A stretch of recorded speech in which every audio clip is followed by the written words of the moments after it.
All right, so as advertised, we're going to be working on sculpting hair today, and for two purposes. For one, I want to get the general shapes of and volumes that are going to go into this character's hair. And two, I also want to start preparing some guides for the splines that I'm also going to create using XGen. Um, I normally do hair cards through XGen, and that's like kind of my thing. I normally prefer to do hair cards for because I'm used to doing game res models and using that whole pipeline. However, I haven't done it yet, but I know in Unreal you can bring in your XGen guides as a means of recalculating and recreating your hair grooms from Maya.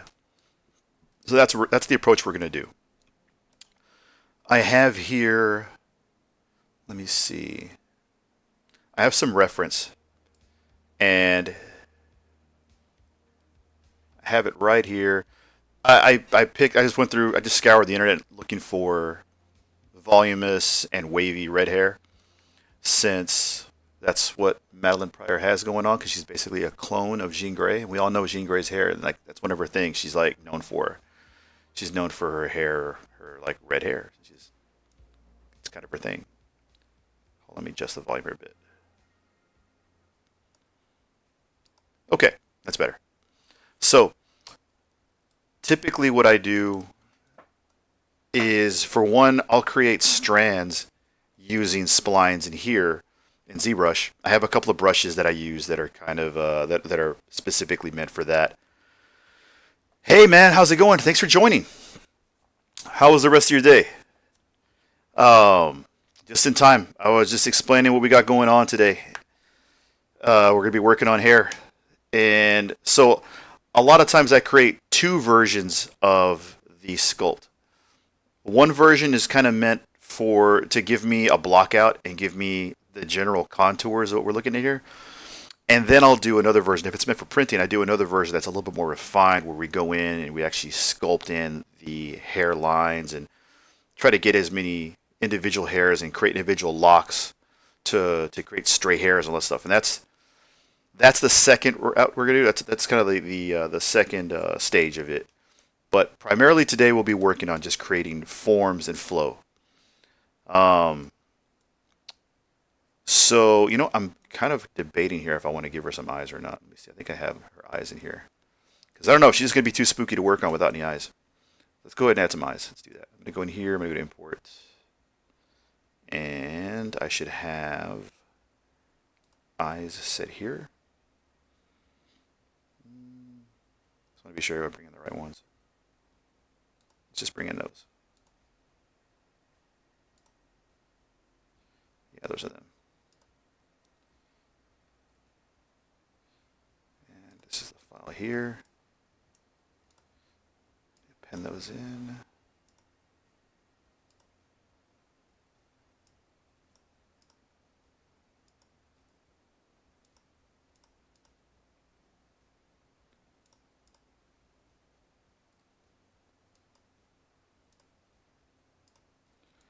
All right, not so spooky. Um, some people like to create a sphere and start working from that. I personally, I like creating, I like extracting for my head that I'm working on first. And I also like to do the hair in layers. So I like to start off at the layer that's going to be closest to the scalp or closest to the skin. So that's normally going to be the back end clumps of the hair that kind of crest over the shoulders and all that, and then start working my way outward till I start getting to like the bangs and all that. But sometimes I do start off with the bangs just to kind of give myself somewhere to work back. So it just kind of depends. Today I will work on first doing. If you can see up here in my reference, this girl has like these a part that's a little asymmetrical. We're gonna go with that, and we're gonna create this first kind of voluminous layer here, and then start working our way back. And I'll probably start off going symmetrical for this part, and then go to asymmetrical. So I'm gonna hit X to create some symmetry here, ZBrush, and I'm going to start masking off an area. Also, we're going to be working with Sculptress, doing that workflow. For those of you who don't use Sculptress Pro, it's a preference thing, either Dynamesh or Sculptress. I don't know about you guys, but um, if I'm using Snake Hook and a bunch of other brushes that require creating geometry as you're deforming, yeah, I typically stick with Sculptress. And then sometimes I'll switch over to Dynamesh. It's like I said, it's just a preference thing. I'm going to go to extract. I typically will put the thickness on the extract down to 0, and I like creating my own thickness from using Z modeler or something like that, or inflating. And we hit extract. Now what you're going to see here is we have, where did my extract go? Oh, silly guy. So another thing you got to do is when you do hit extract, it's funny, I brought this up one of the last few streams we did. Whenever you hit extract, nothing's going to happen until you hit accept. So, like me, if you didn't hit accept, you turn around like, hey, where's my extract? Where'd it go? But hit extract, hit accept, and then you'll see it here. And this will be extracted. I'm going to get rid of the mask, and I'm going to hit BZM for Z modeler. And what we're going to do next here is I'm going to go to zoom in. I'm going to Q mesh, and I'm going to Q mesh all polys. And all that's going to do is just kind of create what's going on. What non-symmetrical? Oh, shit, really? All right, so it's saying it's not symmetrical. What we're going to do is go into geometry, modify geometry, mirror and weld. And all I did is it mirrored what was on the right to the left. Now let's try that again. There we go. We got some volumes. All right, there you go. Ship it. She's got hair now. She's got a nice little part. No, it's not acceptable. We can't do that. Now I'm going to go to B. I'm going to hit BMV. And start smoothing some of this out.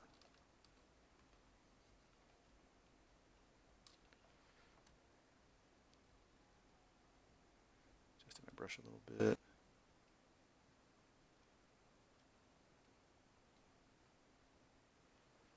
See, her hairline's right about there.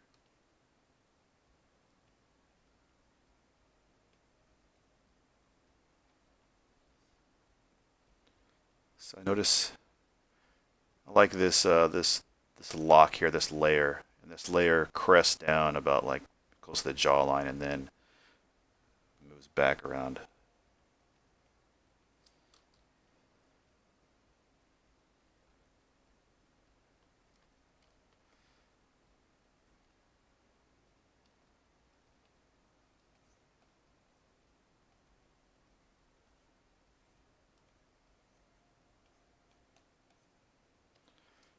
This early in the stage, I'm not really caring too much about. I'm not really getting too precious about anything I'm doing. I'm not really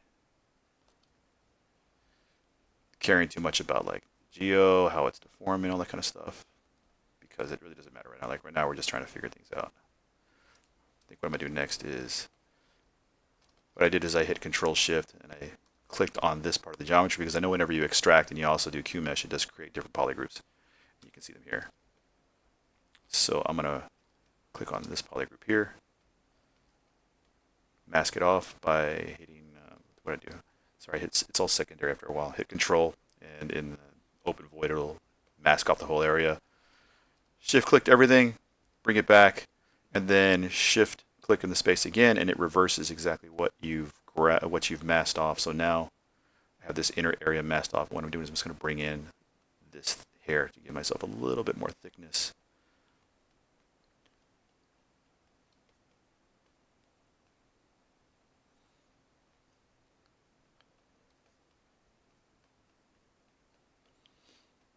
And we're going to be in what I call the valley of the suck for a long time, because this isn't going to look good for a while. So I don't want you guys to get disheartened and be like, man, what's he doing? This looks awful.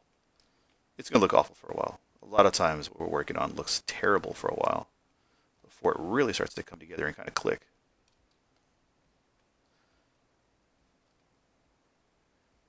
Thank you, buddy. Appreciate that.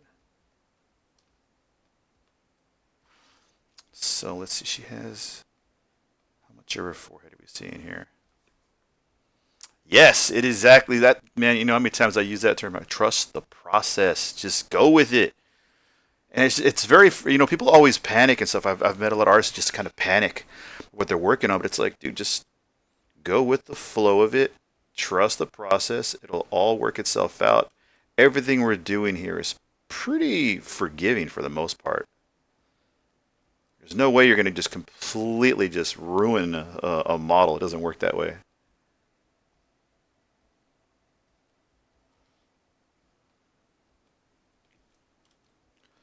Next, what I'm going to do is I'm going to go to Subtool. We're going to duplicate the same thing. I'm going to work with this same piece of geometry and just kind of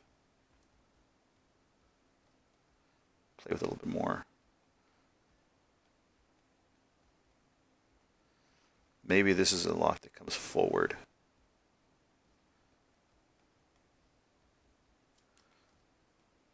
Let's click on this one. I haven't turned on Sculptress yet, but I will in a little bit.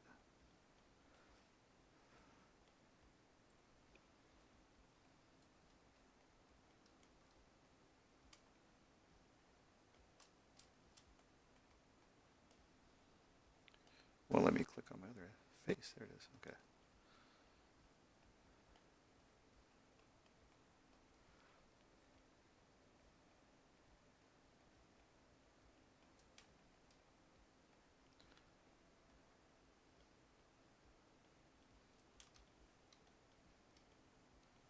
So if you'll notice, I always am kind of rotating, moving around, looking at it and stuff. I'm always constantly trying to inspect in different areas where I might, need to make some adjustments.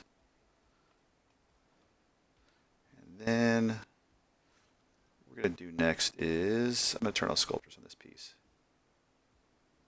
Let's go to B, snake hook. Yeah, skip this. Turn on Sculptress. Look at that. All this crazy geometry that's thrown in there.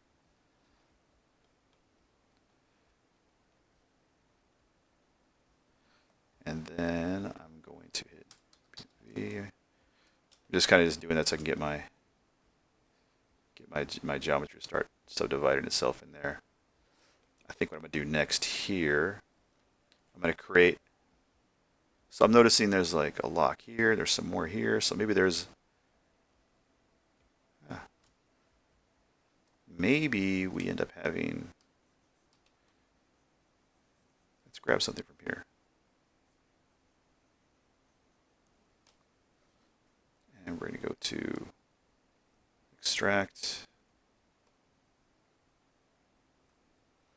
This one I am going to add a little. Okay, that's fine. Let's add a little bit of thickness to it. I'm going to hit extract. I'm going to hit accept. Remove the mask. Everything we're doing is going to look pretty gross at first, like I said. Just go with it.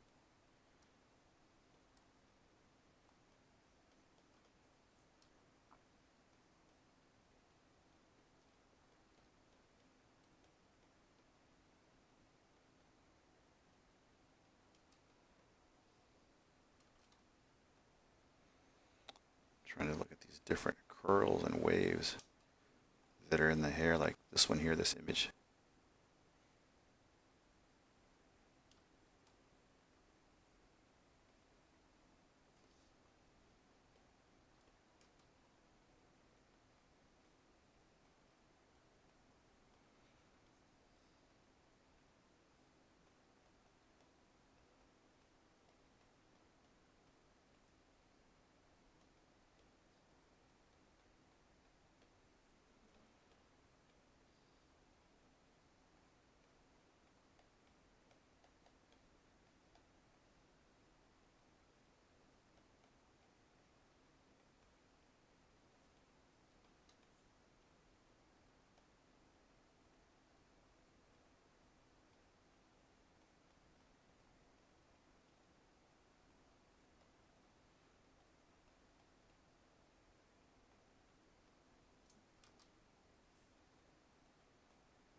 Early on, I pretty much live in the like move tool. It's like only into when I start getting to like subdivision, maybe like 3 or 4. I start like focusing on the things that I'm sculpting. Until then, it's mostly just pulling and dragging things here and there, see what sticks. Let's see, maybe trying to think where else do we got some more form going on here.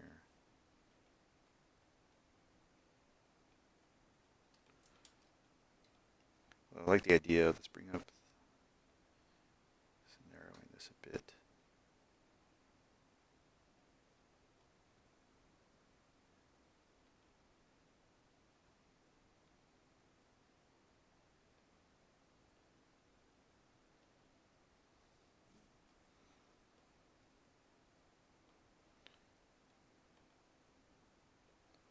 Let's block this off here. I'm going to mask off another area to extract.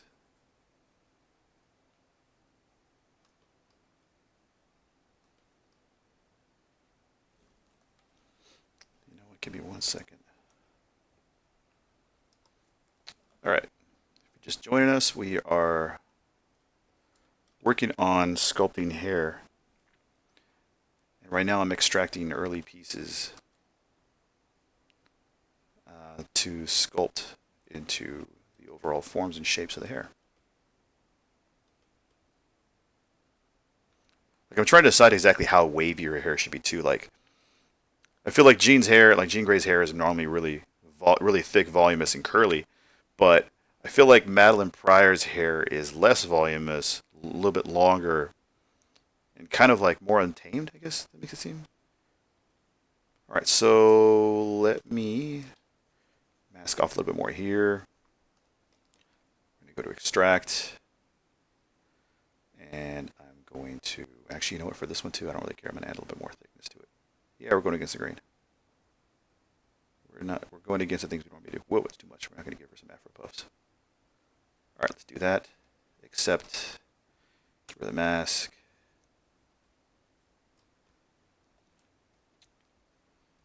And we're going to go to deformation. Inflate a little bit here. Let's go to geometry. And I'm going to do a real quick Z remesh on this. Let's go with the same. The reason I'm doing this because when I inflated it, I still had the sculptures on, so it kind of gave me some whack geometry. Let me turn off sculptures for a little bit.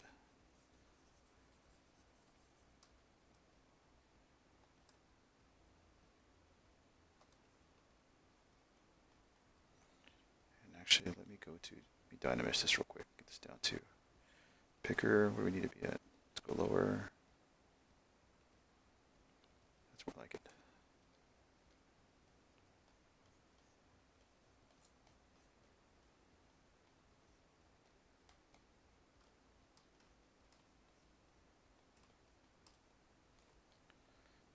To be snake hook, turn on sculptress.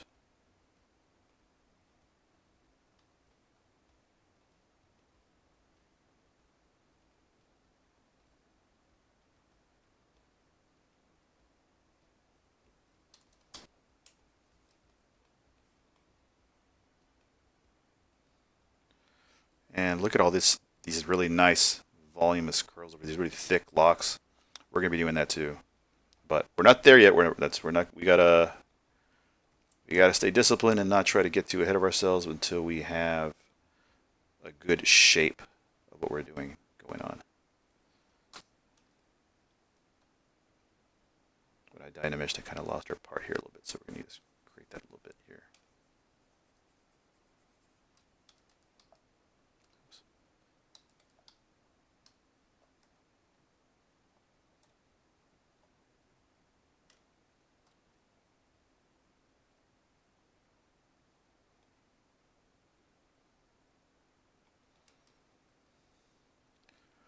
Let's see, let's do that a little bit.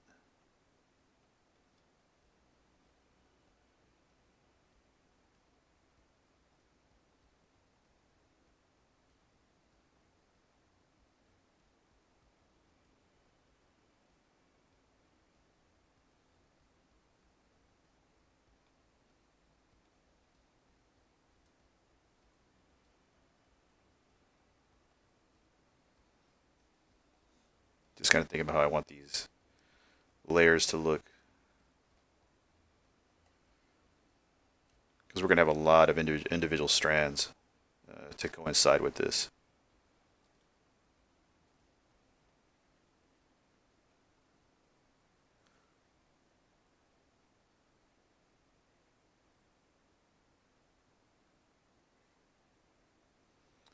And for those of you who don't know what app I'm using up here, you should know this is PureRef. PureRef is free. PureRef is awesome. Put that right here. It's like absolutely essential if you're going to be working on art that's referencing. Or, I mean, you should always have reference period, right? But this is really good to like store all your reference. Let's see what else have we got going on here. Maybe, I'm kind of seeing how these flare out like that. So there's one. Let's say we make one layer that does like something like that.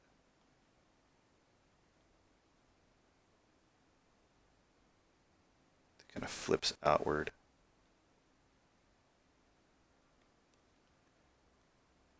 And then what if brought out my gizmo. I'm going to hit basically shift move and create another version of this. Wait, I didn't do it. Sorry, not shift. See, it's all secondary. My fingers know the answers to all this stuff. Yeah, absolutely, dude. I love PureRef. PureRef is awesome. The fact that it's free. Okay, so I made another little layer here. Because I did the whole control drag thing, it makes this a subtool it makes this a part of the same subtool, but it just masks off the previous version of it. So what we're going to do next is I'm going to go to B-I-N and hit inflate. It's the inflate brush. You'll notice that there's going to get some really bunk and weird geometry. That's because we're using sculptures right now. Like I said, I'm really not caring too much about poly counts. I'm not caring about subdivision levels. We're not there yet. We're not anywhere close to that.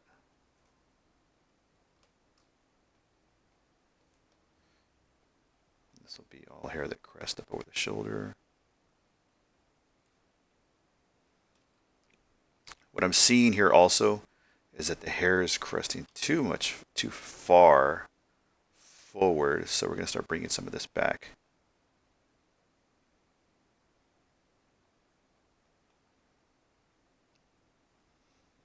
We want our hair to be forward a little bit so that we have this really nice kind of curl, or this like volume that's happening right here as it comes up off the head. But we don't want her to be where it's like all in her face. We're not going for, yeah, she's a little emo, but we're not going for like, full emo here.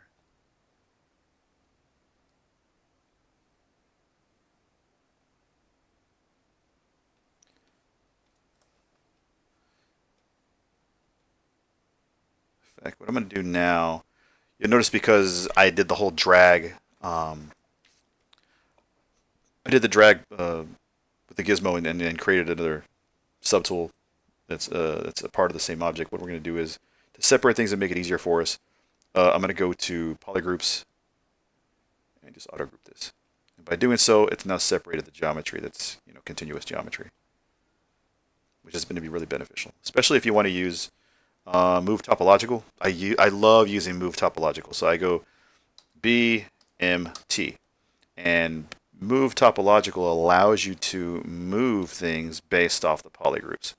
So I may be working on an object that has multiple polygroups. And typically, if you go in and BMV, I'm going to go to hit BMV for move, and then I'm going to move this. Everything moves, right? But move topological BMT. Now the brush knows, and be based off the masking tools, it knows, the masking brush, it knows to only work on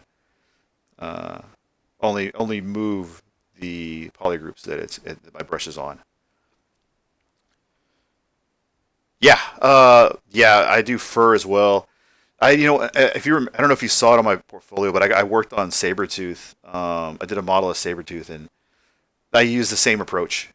for doing that one, and that was hell. But oh man, it came out. I was very happy with the results, but it was one of those things where it's like it was a labor of love. You know, I had to really get into the weeds of making hair strands and making all the different types of hair strands for fur, because fur, you know, it's different than just regular hair. It's got a different texture and different feel to it. Um, but yeah, it was pretty awesome. But yeah, I think I did a breakdown too on ArtStation of how I did that, just because I wanted to help others, but it was also for me to remember exactly how I did it all too, because it was a different pipeline that I'd really used before. So um, sculpted the volume a little bit, and then yeah, so I did yeah, I sculpted the volume, and then went in there, made splines, and then I used at the time before 2022 or 2023 Maya Pro Tools, or no, it was my not Pro Tools, it was my bonus tools. It was a free batch of tools that you could get from the website, from the Autodesk website, and it basically added more modeling functionality and a few other little tricks here and there to make life a little bit easier. And it had basically a function for, yeah, bonus. There you go. It had that spline to geo tool. Oh, that was so great. So let's say yeah, basically what I do is I go in here and then I take this shell, a decimated version of this shell, into Maya, and I draw splines that go along the primary contours of the shape of the hair.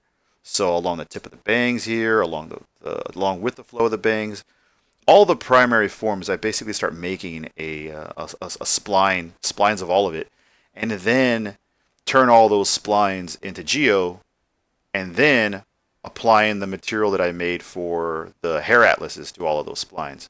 It works pretty cool. Now, granted, it's not perfect because you still need to go in there and like now you have your primary hairs, but if you only do your primary hairs, there's not enough volume there. Um,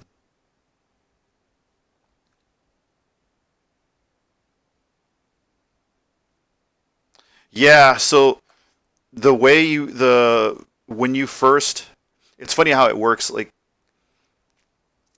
I remember specifically having that issue initially when you clicked on the spline and then you decided to click on the function.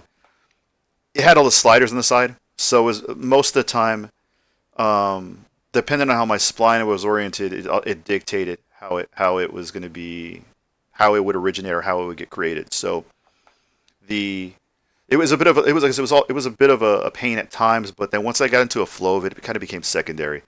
Now I know Maya has that other function now, that other tool. I forgot what it's called that they added that takes the place of it. It's more powerful, but I don't think it's as user friendly. I don't. There's a lot more finagling you have to do there, but it does have more options as opposed to just the cards. So you know, it has its benefits. I was so disappointed though when they got rid of those bonus tools, because I used it. That was my bread and butter for a while there. I was like, that's it, no more hair. My pipeline's over. I can't do this anymore. No more hair. But obviously that wasn't the case, and we just gotta adapt, right? Always adapting because the tools are always changing. You gotta do what we can, right? All right. So let's see. Where are we now? We've got that strand here. Looking at the strands. Maybe I want to look at this one here. Okay, so yeah, it was intimidating, but then I kept telling myself like I really want to make this character. I really want to make Sabretooth. Like Sabretooth is like one of my favorites. Uh, this right here, the jewel. This hand polyed in Maya, and yeah, yeah. Oh, around the jewel. This was done in ZBrush and using using the Z modeling tools. I first started off with an object in Maya, and like I had like a disk that I brought in, and I started creating some specific forms that I knew were going to be a pain for me to kind of figure out, because I know I could go in here and I could go to symmetry and I can create like, array symmetry in here, but I'm faster in Maya when it comes to doing that. So I basically created a sphere, or I'm sorry, it was a cylinder. That's right, cylinder, and then thank you, appreciate that. Yeah, I did the cylinder, and then I made sure I selected like every four loop, and then did the inflate of those verts to kind of create these branch off points, right? And then from there went into ZBrush and started using the modeling tools. Started polygrouping and using crease by polygroup. And once you finish the crease by polygroup, start doing some dynamic subdivs, and it really starts to create those really crisp kind of edges to it. Thank you. Yeah, I appreciate that. Let me see. What are we gonna do? Let me focus on this hair strand now. Thank you. Yeah, yeah. I knew I had to nail that because on all the incarnations of Madalyne Pryor, she has that jewel, that ruby, and I wanted to be sure that I captured it proper. So it was something new too. I really, I haven't done jewelry before, or jewels or artifacting like that. So it was kind of neat. What I'm doing here now is I noticed that like there's a flip out here of this hair strand, so I'm gonna create that flip out.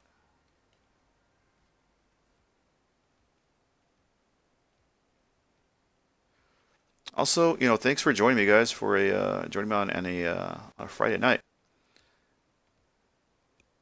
Like, I know we could be out doing things, but or we could be making some fun 3D or doing some awesome 3D, and that seemed way more appealing to me. But then again, I don't know. I really love what I do. So, am I biased? Sure. Super biased? Probably. I'm gonna bury this one back here because this is gonna be a lock that kind of supports the silhouette of the cascading hair, an inner kind of a layer, but it'll crest behind this other lock that's underneath. It's gonna like come forward in the foreground. I'm gonna thin this one out too, because right now it's starting to look like Sabretooth's collar. We can have volume, but we can't have that much volume.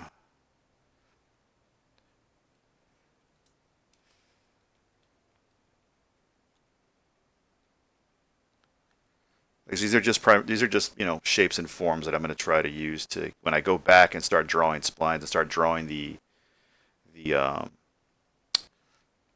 hair. Like I have like stylized hairbrush cards. I'm going to be using those to create the strands, and then from those strands, I'm probably going to start subdividing them and going in there with the probably with the damn standard or crease brush and start going there, start painting in the lines and the strands. Will we get that tonight? Maybe. Depends on how we do this, how quickly we get through this. So let's. I'm gonna grab this one here. I'm gonna grab this one. Wait, this actually. And this one here. Yeah, yeah. At this point, I'll be. I'm organized, disorganized. Like right now, I haven't labeled or named any of the layers. I haven't labeled any of my subtools yet. The primary subtools, yes. Like obviously, all the subtools for her body and like all this stuff. All this stuff is done. But I have not done like for the hair. I have not labeled any of this stuff up here. But we will on a good time because organization does make the difference of having a successful project happen without any any setbacks. You definitely want to be efficient with your time. All of this takes a lot of time, so be efficient. What I did is I hid those two strands. I'm gonna basically do that, and what I'm gonna do next is we're gonna go to subtool. I'm gonna split the geometry, split hidden, and then yeah, yeah. So I can just do a little That group there, that group here. Double click, do it. Oh my gosh, it's not behaving proper. There you go. Strand there. And it's all like, it's really bad destroyed geometry and stuff like that. But we're using Sculptress. We're just going with the flow.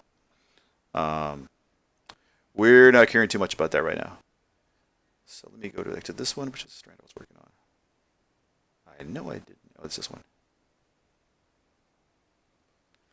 All right. From here, I'm going to duplicate it. And then, yeah, like I said, for me, it works. Is this the definitive end all be all? Nah, man. There's like so many ways to do what we do, right? Like that's it's the kind of one of the beautiful parts about 3D. There's so many ways to achieve the desired effect, right? I love just watching other people's streams. I notice and I see so many different types of pipelines and different types of methodologies to this, and I'll see something that really stands out to me, and I'm like, dude, I got to do that too. That's totally what I want to do. I want to do the same thing. That looks awesome. Let's do that too.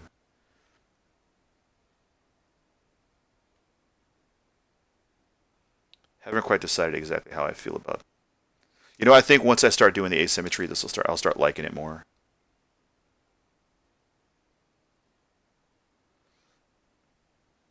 Because I'm also trying to keep in mind exactly how much of her forehead we're showing here. Um, like maybe we bring the. Hmm, I think I like the idea of, and again, I'm focusing on things that I probably shouldn't right now, early on, but I can't help it.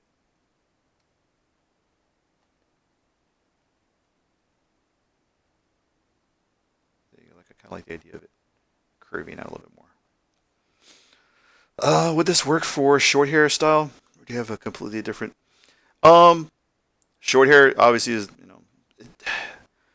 I've said in the past that I think short hair is easier to do, but then I've done some short hair grooms where it's like you have finer strands and finer hair cards to deal with, as opposed to long locks that can coincide and hide and interloop in and out of other loops. So um, yeah, that's a tough one to say. It really just depends on the groom. Some short hair is super easy to do, but if it's like, here's an example.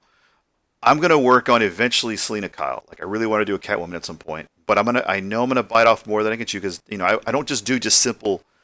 We're not just gonna do an A pose of a character. We got to do like a full diorama. I like the whole cinematic approach to doing stuff. So I'm gonna do a version of Catwoman slash Selena Kyle that has her without her cowl and stuff and has her mask. So her with her short hair. And it depends on, like, there's a lot of depictions of Catwoman, but I feel like for me the definitive one always depicts her with shorter hair, black shorter hair. So I'll probably do that, which means I gotta do the hair groom, and that's gonna be a harder one to do because I noticed one of my favorite artists, Art Germ. You guys follow Stanley Lau? That dude is. I've been following his work for me like easily 12, 15 years, something like that. Ever since he was doing original concept work for just statues and stuff. But yeah, he's done a couple of renditions of Catwoman, and the hair that he did for her is pretty awesome. In fact, let me see if I can find this to give you guys a good idea of what I'm talking about, and you'll see how nightmarish it's probably going to be. Only because there's so many like fine feathered kind of edges and tips that go towards the back. Um, and I say that now that it's a nightmare, but maybe it's not. Maybe when I get into it, maybe it'll be easier. Let's see. Okay, this one specifically. Open up a new tab. Oh, come on. Okay. Do you see this version here? So there's a lot of layering going on, but like all this kind of feathering stuff. Like I did that a little bit on Sabretooth's hair, like near the back, where his hair kind of flips up near the collar. So, and that worked fine for it, but I feel because it's Catwoman, because this is like obviously more finesse and this has to be prettier, it can't be like his hair is wild and feral, right? So I think because it's gonna I need to be more delicate about how it flows and how aesthetic it is at all times because like I said it's a lady cut. I want to be sure that I pinpoint and definitely hit all these marks and stuff, right? The cool thing is I got some good reference, right? Because Argerm did it. So yeah, that's I'll do a version like that eventually. I would tell you the exact like kind of the way the diorama that I want to do is, but I can't possibly let one of you heathens steal my ideas. I can't have that happen. I'm just kidding. You're not heathens, and I value your company, especially on a Friday night, guys. You guys could be doing all sorts of stuff. You chose to hang out with me, so I appreciate that. So here I notice that there's a lot of hair flippage out here, but look at that. Like I kind of like this too. Doesn't that look good? And this is more flat here. Do we like that more? Do we like to...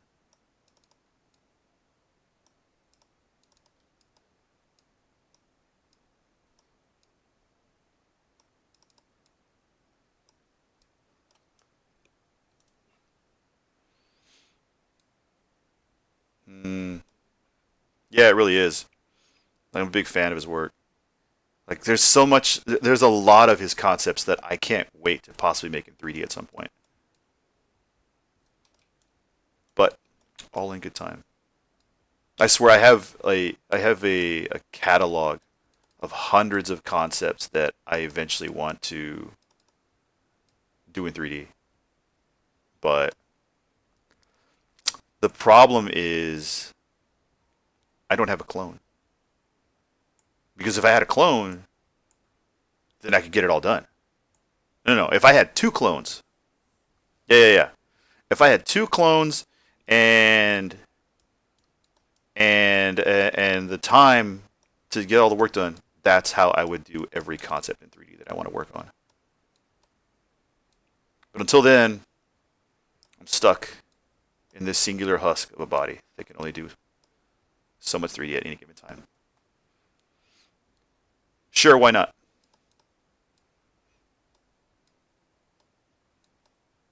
You want a clone? You get a clone. Only one though. Otherwise it's gonna get weird.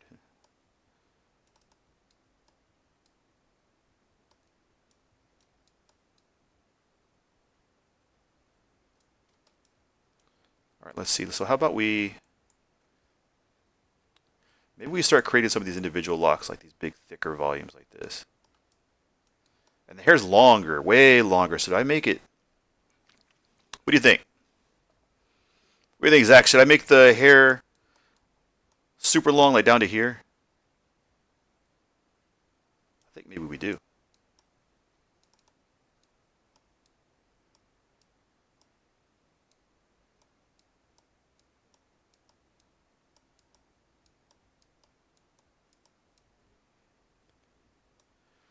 This one right here on my screen, you see it?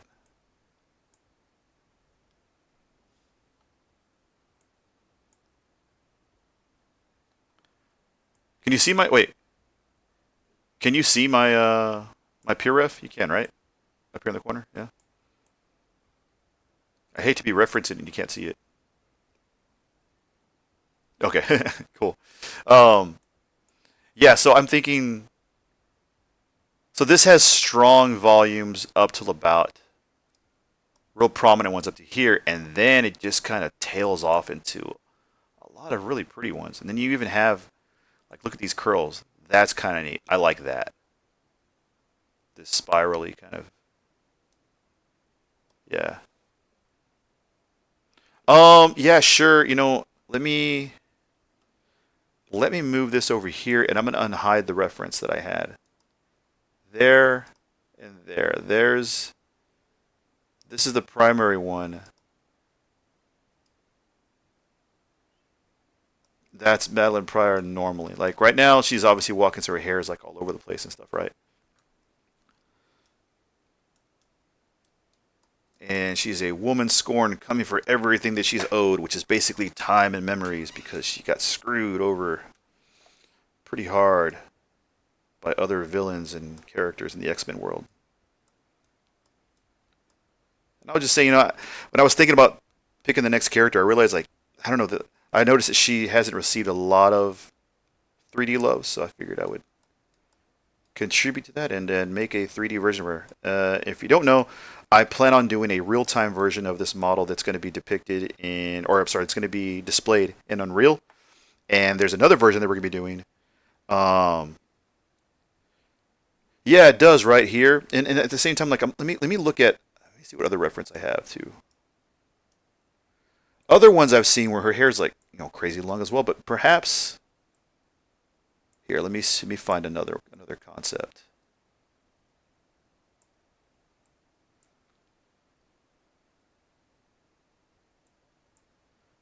Okay, see, look at this version here. See that? This is obviously a lot thicker and larger and stuff hair. And part of me is kind of tempted to do a version that has longer hair because my last character had hair that kind of stopped around the armpit kind of range. So let me see. Where's another? Oh yeah, look like there. Look at this. This one has longer hair too.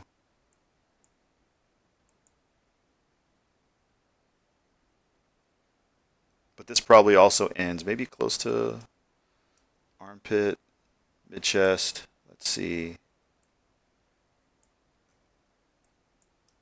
And there's this version here too. Yeah, yeah. All right, we're going longer, guys. Appreciate the feedback. See, this is why I like going live. Oh yeah, look, here's another version. Look at this. Look at that. So yeah, so let's go past like right around here. So like probably near the rib cage, like near like mid rib cage. So like right here. All right, let's bring this back over here. And I think what we need to do is probably at this point, if we're just thinking silhouette,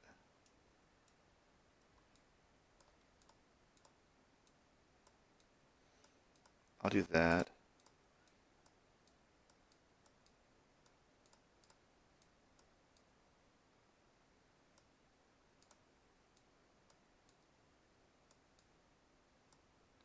I'm gonna start bringing these in because under this hair is where we're gonna start flipping out the longer strands.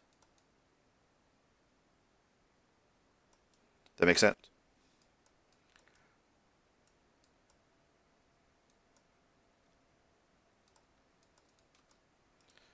And then I'm gonna hit duplicate again.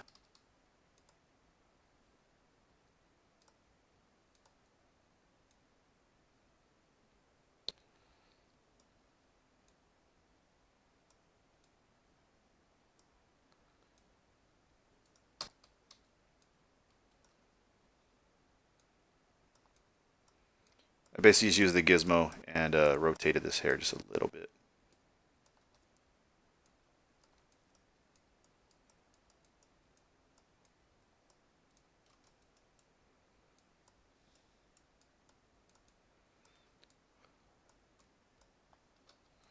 Masking off the area, hitting control and clicking on the mask so I can get myself some, so I can broaden the shape of the mask. Gonna hit VTR to bring the gizmo back up. Gonna adjust this a little bit. Lock it.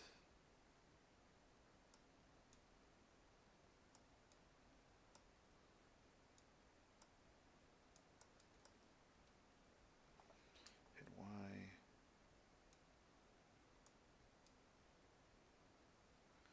Y. For those of you who still use the old school gizmo, I love the old school gizmo still. Like I use them both, but if you draw out your line and you click Alt, click on the end and rotate that. Yeah, yeah, same here. Do you like using what's it called? Transpose Master? So then I click on the edge. If I click on the end here while holding Alt, it creates a bend. You know, a nice little bend.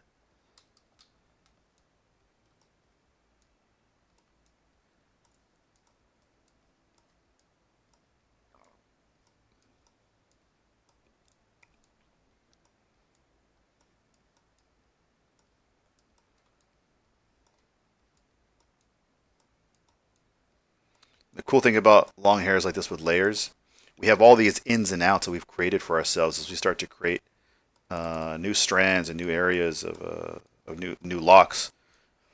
We have areas where we can hide the origin of the previous hair and bring in some new ones. It's all about a little trickery, you know? Like most of what we do is smoke and mirrors. You think about it, it's all smoke and mirrors. None of this stuff's real.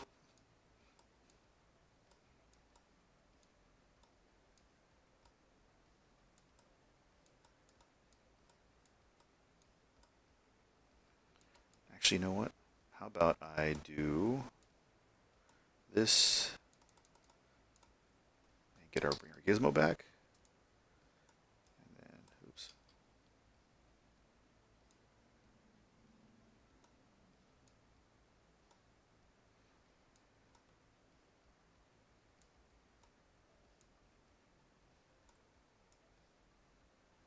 Just kind of rotate it a bit that way.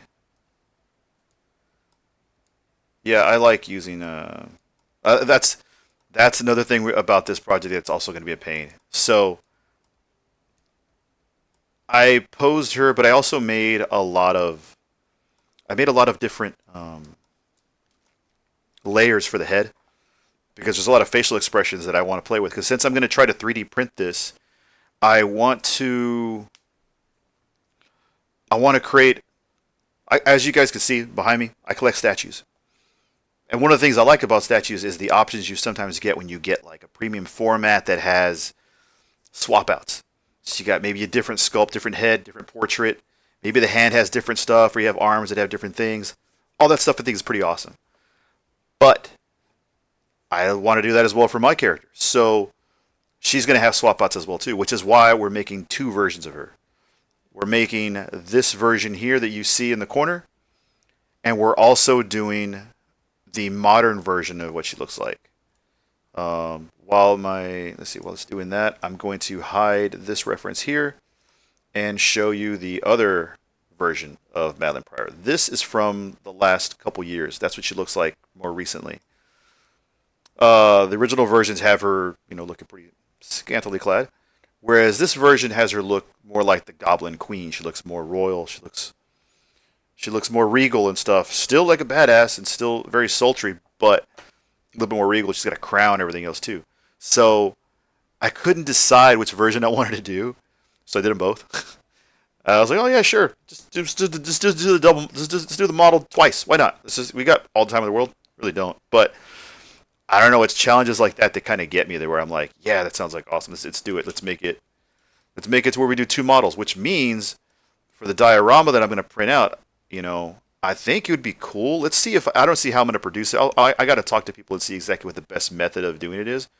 But I want to produce like a premium version that has both versions of the model, so you can swap out the top torso of the body from the legs up and have this other version of her and a new portrait for the head that has the crown on it. Um, so that's going to get done, but I also want to do a couple of poses as well too. So we'll be doing that. I'll be doing a museum pose, obviously, to kind of show off the integrity of the model and all that, and then I'll be doing a what's it called? A version that has the sorry, I just got lost in my own words. A version for the diorama and museum pose.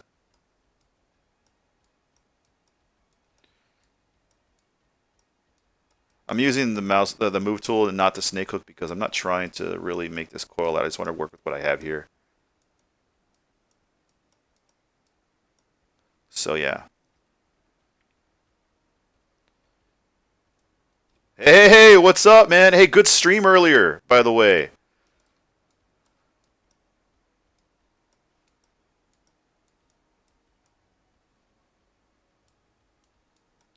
So we're gonna do that.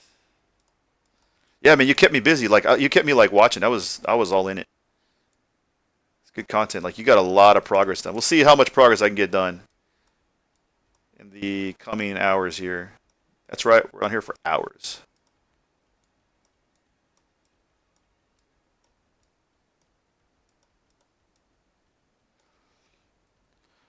I started grabbing. I started extracting. I just started extracting pieces off her head, like here, a couple of clumps, and then from like this was the first strand. From this first strand, I then duplicated, or I just kind of like I hit. I was on the gizmo and just control drag, make a duplicate, and start creating volume layers that way. Once I got like this outer shell, start doing the inner ones, and then start interweaving these like extra locks and all that. Right now we're doing there's different ways. This is easier for me, but like there's that, or like I said, there's eventually I'm gonna be doing I'm gonna do two versions of this because once I make this block out, I still have to make a sculpted version for the printing, and I still need to bring in probably this version into Maya as my guide for the XGen splines. So, but the sculpted version, I got to go in and get real detailed and use the method that you're doing and go in there and start sculpting all the hair strands and all that and start using the brushes. Like I have some. Where's the Teoxin brush? Have you used this one? I should plug this guy. I forgot his name, but for any of you who don't have this brush, maybe maybe you know what? I'll put a link when I post this video on YouTube. I'll put a link for it if you guys want this brush. Uh, it's pretty awesome because it's not just a typical like. It's not a typical stylized hair strand brush. Like I have a few of those, and those are awesome, and we're going to be using some of those too. But like this one, like some of the ones, I like how they have multiple poly strands and multiple poly groups of strands. But this one has it set up so that you can go into Noisemaker, and it has a Noisemaker specifically for the brush that adds strands into the poly group. So you know what? Screw it. Just do it right now. Just show you guys what it looks like. Can't be just talking about it and not be doing it. You can't just talk about it. Gotta be about it, right? All right. So let's go up here. Oh wait, I had it over here. Let's get there. Let me hide this. And go to B. Type in T. You want to make sure that your model has UVs and stuff for this brush to work properly. Um, Let me go ahead and drag this down here. You got your typical strands here. All right, you do that. You be lurking. Hair single. Okay, we're gonna go through here, and I'm gonna turn off X. Boom, we got a hair strand. Now let me go ahead and bigger. Did I turn on? I hate when I do that. Is it doing that?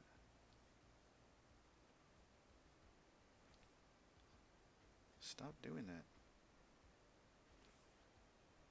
Oh, well, whatever. Not important. We're gonna do next is we're gonna go to I'm gonna go ahead and separate this real quick. We're gonna split unmasked. Turn that off. Let's turn off all our other hair here. Let me go to I'll turn on this guy here. Turn that back on. And a lot of times curve brushes are tricky to control. Any tips? There's a lot of trial and error that goes into it because I some brushes I've used some curve tools that are really kind of wonky that the second you grab them they just kind of snake off and do different stuff, do different things. Um, I mess with a lot of the brush tools, and when it comes to using the let me get get her out of the way here. Let me see. So a lot of times I come into here and I will be using. Let me see. Where's my? Let's bring it back. No. BT Oxen.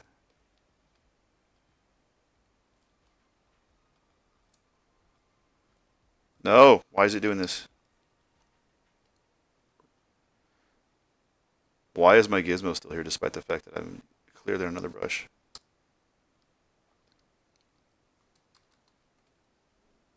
What is this? What is the meaning of this? Okay. Now B. There. Okay. That was weird.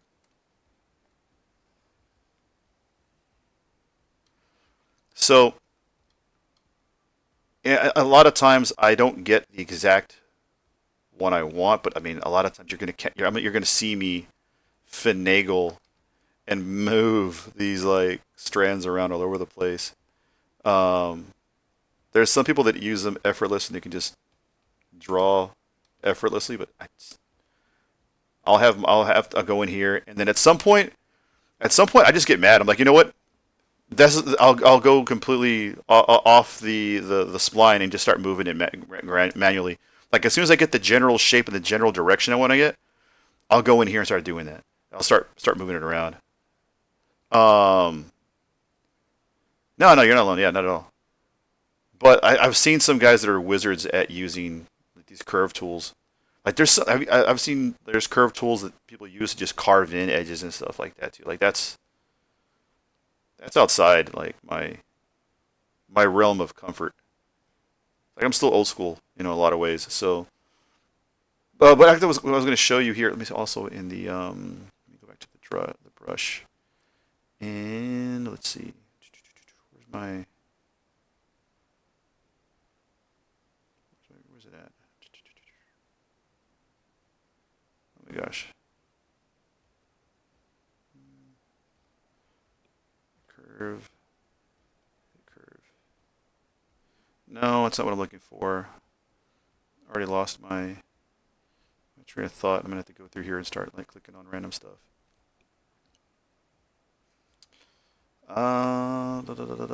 Modifier. There you go.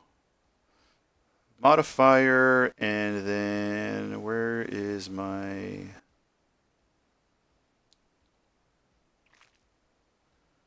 Oh my gosh! This shows you how often I use splines myself too. I could have sworn it was in the curve tool. It's up here.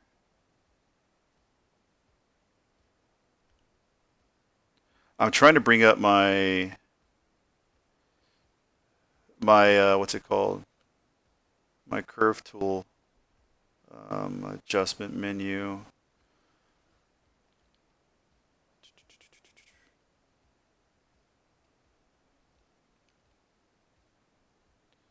Give me a second. I could have swore it's under modifiers. Maybe I'm just missing it, not seeing it.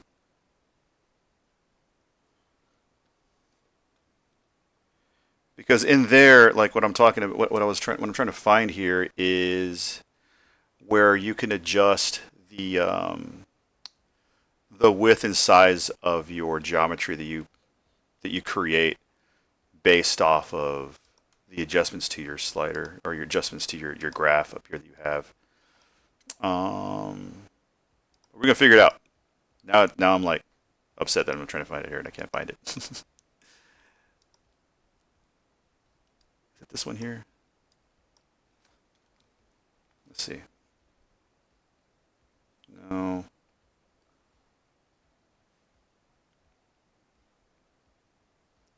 Smooth alpha tablet.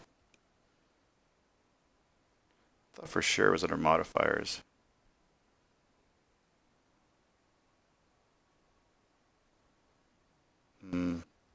It's gonna come back to me. I'll figure it out in a second here. When I do, it's gonna be like a eureka moment. I'm gonna come back to you and be like, "Hey, remember that thing I was telling you about?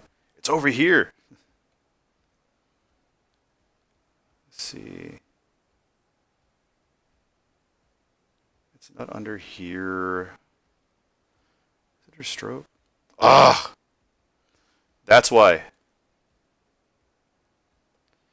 Here we go. All right. Hope you're still here and you didn't leave because I was stumbling around in menus. But this is basically what dictates the thickness of the curve as it comes out of the root of your pen to where it ends. And if you can see, there's kind of like a finite drop off here. We're going to do next, I'm going to bring this down here, do that, and do this. When I go back to click on the spline, it changed the width of the spline. You see that? So if we want to go this way, click on the spline again. It just made like a real like thin strand that starts from a very thick one. Ideally, though, I typically like to go this way and create a fairly thick strand that gives me room to play with. And let's increase the size of our brush. And now we have a really like thick lock here, right? The reason I'm going to stick with this thick lock here it's because I want to show you something. So I'm going to show you how this brush works. Let me go back to stroke. Thanks for your patience, by the way, too, and letting me find the function under stroke. Let's go ahead and we'll split unmasked. I'm now on this one here. A lot of times I use dynamic subdiv to see how objects look. But for now, I'm going to hit D again, Shift D to go back to where I was. We're going to go to surface and hit noise. It's off UVs. Actually, let's go up here. Let me frame this real quick. Here's my lock. Frame it. And I'm going to, actually, let me also hit cancel. I'm going to add some geometry to it. Let's do that. Noise, open. This is going to be based off UVs. Wait a minute, I think I actually left the window open. Yeah, let me close that out. Turn on UVs, because this object is already UV'd, which is pretty awesome. Oh my gosh, it did it again. I hate that Zbrush sometimes allows you to click off screen and it takes the open window and actually like makes it go away. Oh my gosh, it does, right? The second you add one big strand, boom, it's Jinx. Oh no, what have I done? Okay, so open, and we'll go to our ZBrush folder that I have here, and I'm going to go to noisemakers. I should have it in here. If I don't, there it is. And check that out. See that? Yeah, I actually added strands to the hair. Now, what I can do next is I can start to add more strength to it. And I can also change the scale of the alpha and add more strands to this brush, or to this piece of geometry. So now I'm going to hit OK. Now imagine several strands, multiple strands. Imagine using this one here. Let's go to this, and I'm going to go to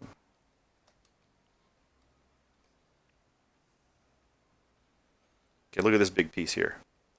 Now I'm going to grab this one up here, kind of move this spline around a little bit to do what I want it to do. I like how this thing like spasms every now and then. Hair should never do that. Hair should never spasm.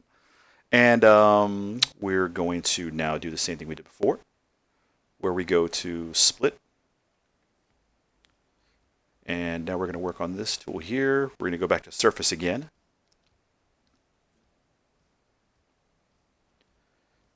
Noise, UV, open.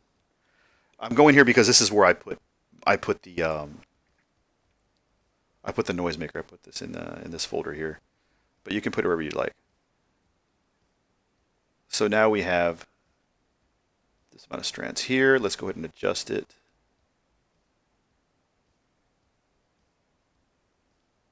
Okay. I think it's acting up right now because I need to add some geometry to it. There you go. So I hit just, Shift D and added a flow, some geometry. So now I have another lock and like start building up these locks some more. And, if you look at the polygroups, you actually create some, you can actually just go in here and let's say we want to, I'm going to go back down to my first subdivision level here. I'm going to go to polygroups. And let's go ahead and let's group by normals. I'm going to turn on my polygroups so we can see them. All right, cool. So that's, let's go a little bit lower. All right, let's go more. Okay. That's kind of neat. So what I'm going to do next is turn off polygroups. So you can see what we're doing. Oh, wait. I'll turn it back on just for the sake of showing you what I'm about to do next. I'm going to go to crease, and we're going to crease by polygroup. Now that we've creased by polygroup, as we start to, let's see, I'm going to hit D for sub D. See how it starts to create these harsh edges? This is one way that you'll see some really awesome looking anime style hair in Zbrush. You see it like in cool dioramas and all that. And then we'll hit BMT for move topological. And I can start separating this stuff.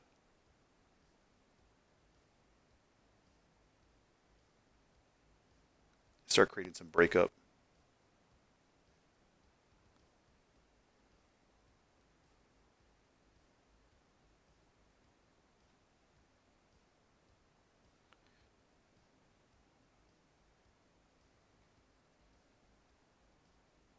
You can just come here and start refining shapes and stuff. Do what works. I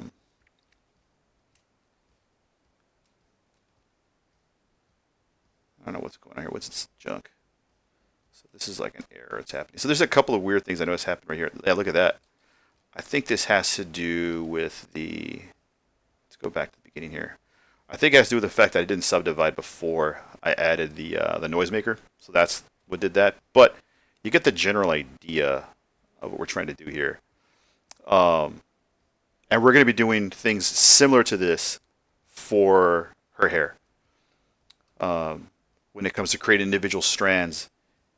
And then let's just say, hypothetically speaking, we want to go in here and we'll go to crease. Now I can start sculpting on this too, some more as well. Let me turn that off. Turn that off.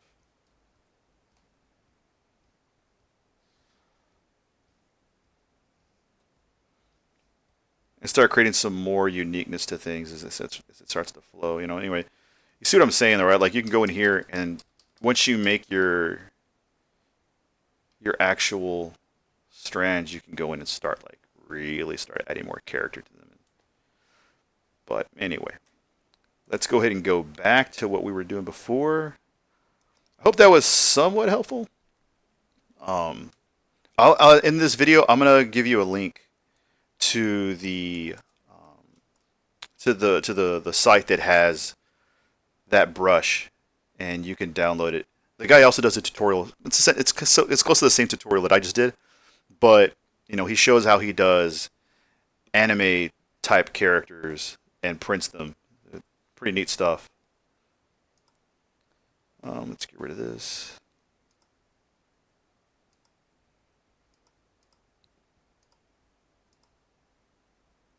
All right, let's go back to our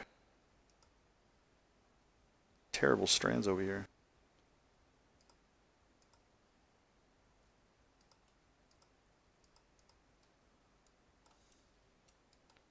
All right.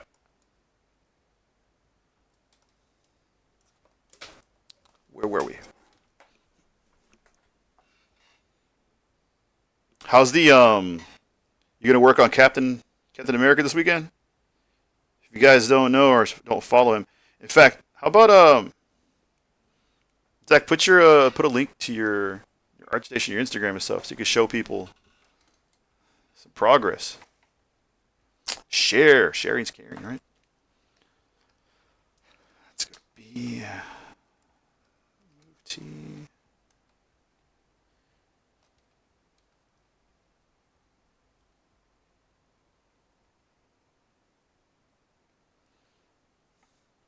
I think I'm gonna see. I'm trying to bring my reference back over here so you guys can see what I'm looking at.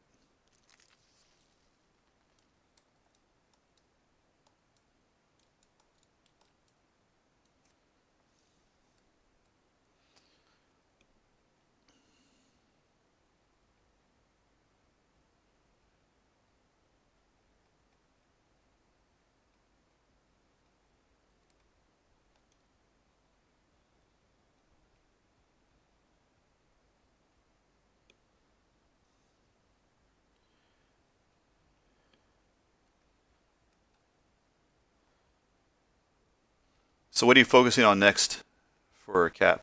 Like what's your next focus on, or what do you want to target next?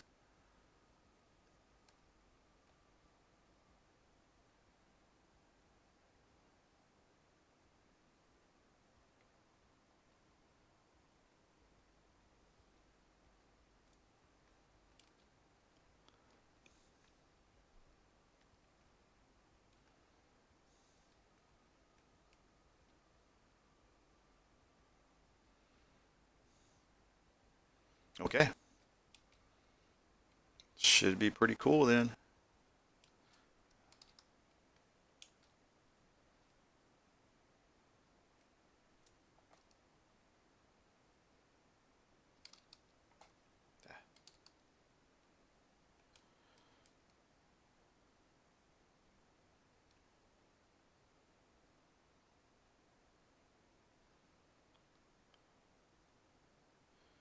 I'm just gonna start kind of creating some of these like Medusa-like looking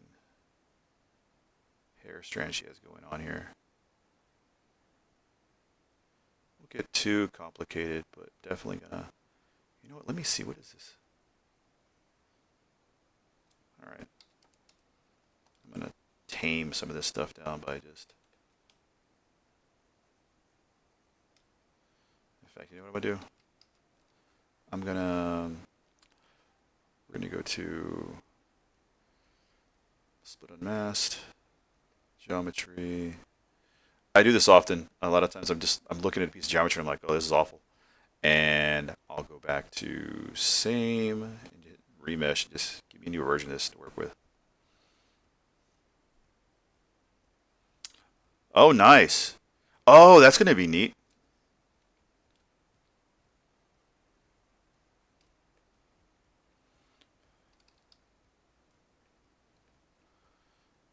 Let's see. How about we?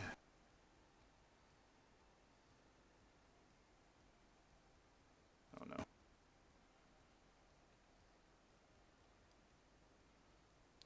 Let's do a twist.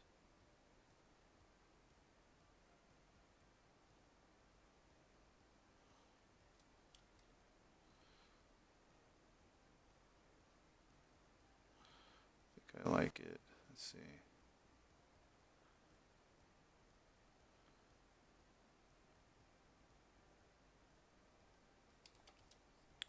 Kind of just playing with the gizmo and making some twist and some things to this geometry that I'm going to plug back in here for the hair. I notice in these hair strands we have long clumps, moderately sized long clumps. Like they're not like really thick, but they are plentiful. So I'm just gonna start plugging these things in and just see how they feel when it comes to the volume. I'm gonna go back to the gizmo. Give me gizmo back. Reset. Oh no, didn't do that. And we'll go back to Gizmo 3D. Lock it.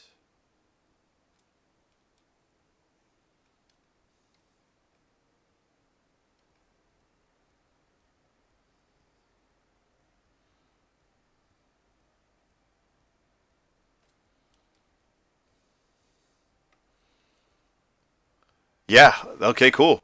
Do you have an idea of how you're gonna do it? Like, do you have a printer, all that kind of stuff too, or no?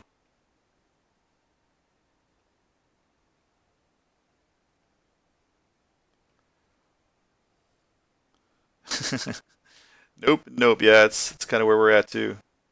We're gonna make it happen. We're gonna do it. I don't know how we're gonna do it. We're gonna do it. Like I'm determined.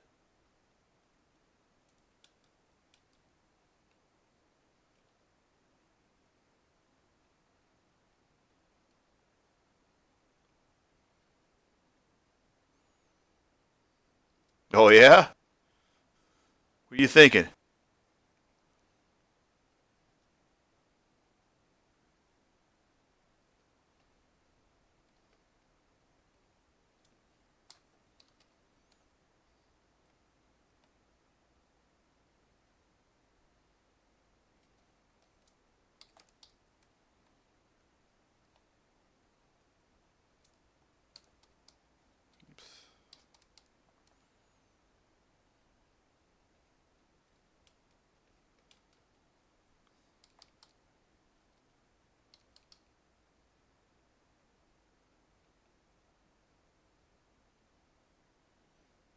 Let's see.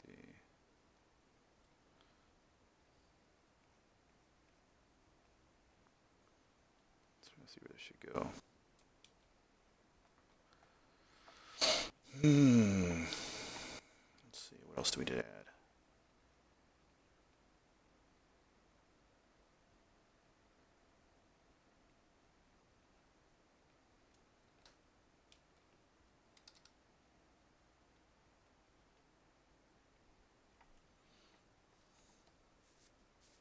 Oh, really? You got any works in progress to share? Dude, Zelda's so hot right now. All right, who got the new Zelda?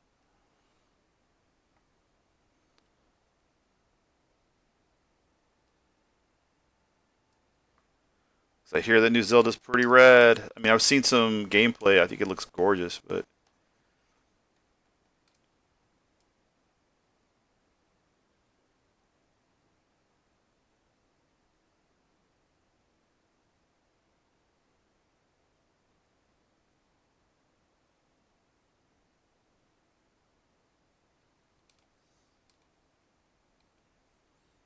what is this weird pinching going on?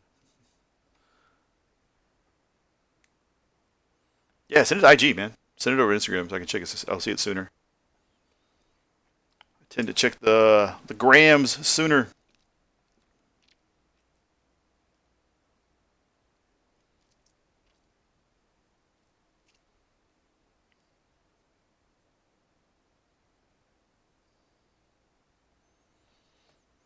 Yeah, I saw. I mean, I'm trying to think what game the new Zelda looks like a lot. What's that one game? Genshin. It looks like Genshin, I think, quite a bit. But it looks stunning. I mean, yeah, that might be one of the prettiest games I've ever seen. It's really nice. We'll go to half, and I don't really care about geometry maintaining that. And do a quick Z remesh.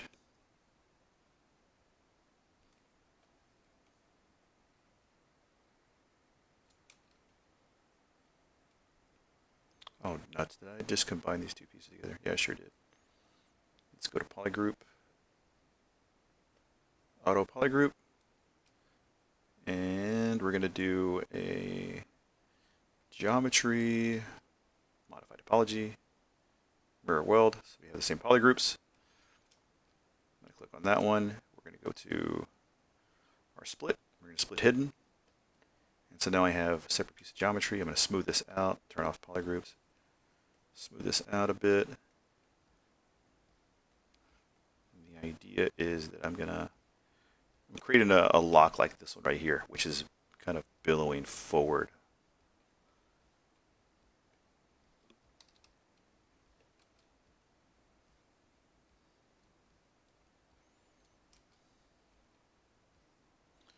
Let's see, I think what we're going to need to do is let's refine some of these shapes a little bit more. Let's get this one in here.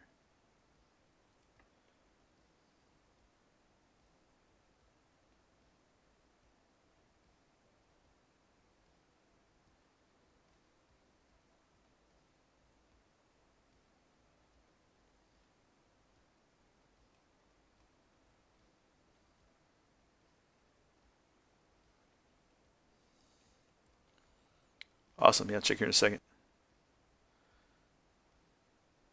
Thanks for sharing, by the way. That's cool.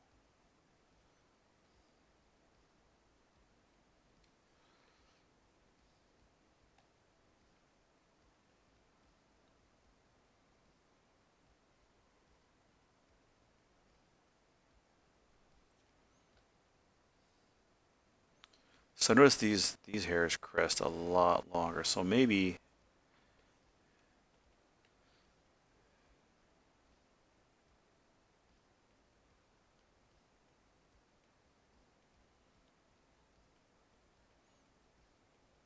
these come over a little bit more like that.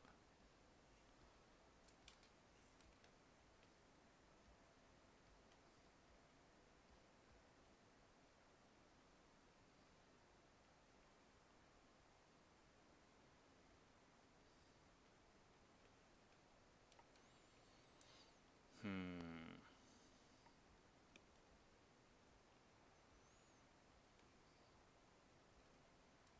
And yeah, disregard a lot of this. Looks pretty muddy. She's got mud hair. She's one of the mud people, but it'll all look good eventually. Try to decide what exactly are the best. Because here we have it to where it kind of comes in a little bit on the side of her face. So does that mean this does more like this crops the face a little bit more, maybe? Yeah, thank you. Yeah, I'm digging it too. Like I think going with longer hair definitely was the right way to go. So one of the coolest things about hair is like it changes the face so much based off how well it does or does not crop the face. And hers crops her face really nice. So I got to make sure I do a good job of doing that as well too. Otherwise, it's just not gonna. It's gonna look like her hair doesn't fit her face or her face doesn't fit her hair.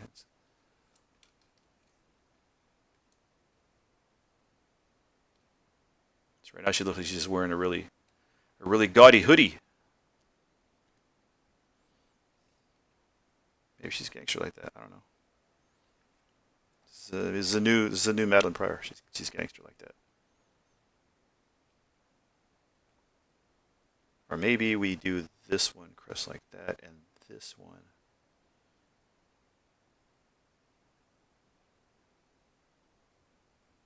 This does that.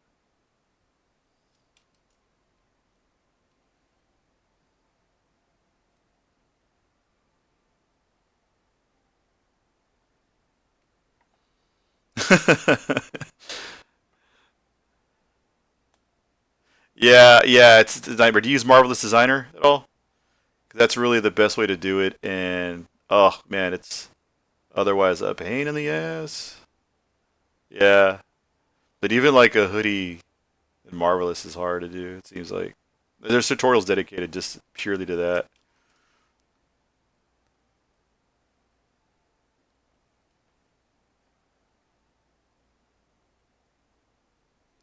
Okay, so I'm kind of liking the flow of this more now. We're feeling it. We're feeling it. And all we had to do, just like our buddy suggested earlier, trust in the process.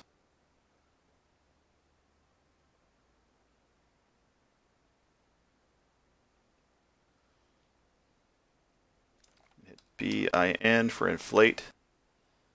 Again, we're doing a lot of things that are pretty destructive to this geometry, but we're not worried about the integrity of the polys. We're not worried about the integrity of the model. We're purely worried about just making some form that we like so that we can focus that, and that'll be our target for the actual sculpt. We are just blocking out hair today.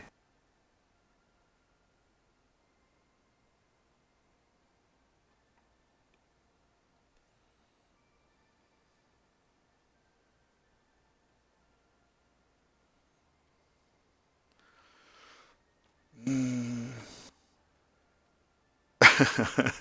Yeah, it could have looked cool.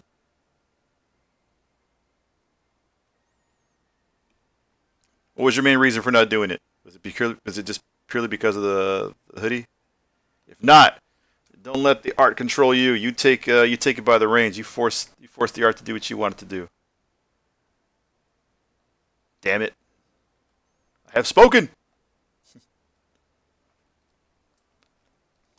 Inflate.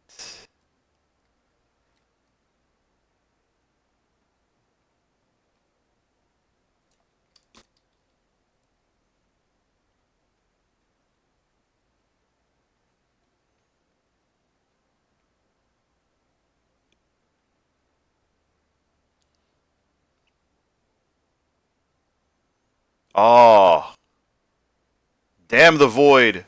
How dare you take our art from us?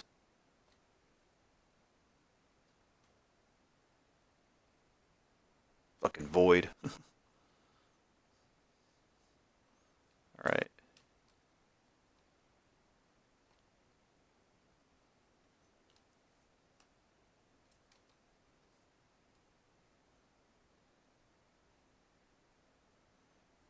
Let's see.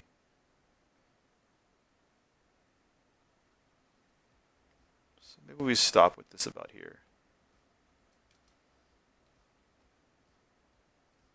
I know it looks really weird because it's symmetrical, but as soon as I get to um, as soon as I get to the actual, I get finished with even the locks and all the back, then we're gonna go asymmetrical.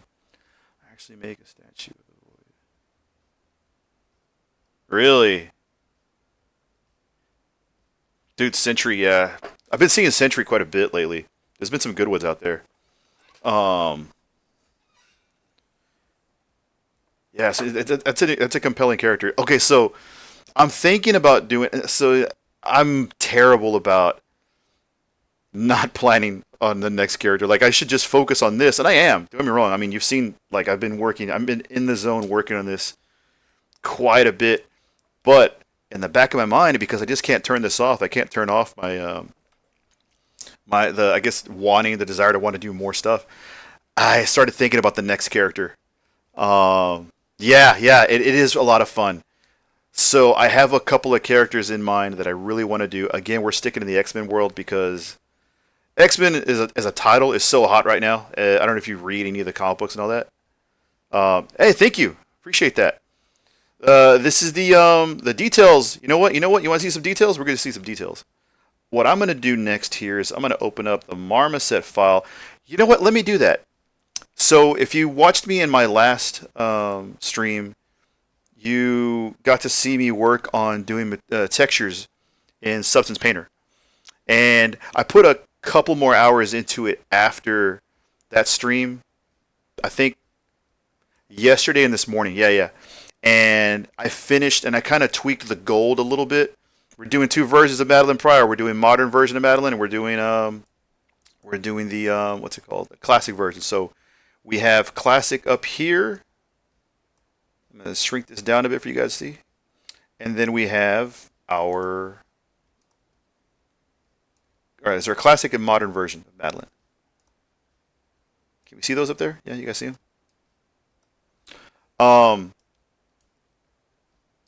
but here is the and no, I haven't. I've been. This is the file in Marmoset that I've been putting her together in. But this is it in Marmoset, but it's not going to be it. This is not the final because the final is going to be in Unreal. So I'm pretty happy with the results. At the same time, like I'm trying not to get too attached to the results because I know that she's going to be different in Unreal. The process in Unreal is going to be different. Setting up the materials in Unreal, it's going to be a bit. This file is large because I do have. It's a working file, so I have quite a bit of geometry and quite a bit of old versions of things that need to be gone that are still in there. So bear with me here. But this is the. Are you going to do a layered shadow? Share? I don't know, man. I thought about that, and we'll see. That's an intimidating kind of thing. I feel like that's a lot for me to also take in and learn as I'm working on it, and it's probably going to push down the process of me completing it longer. So here is Madalyne now.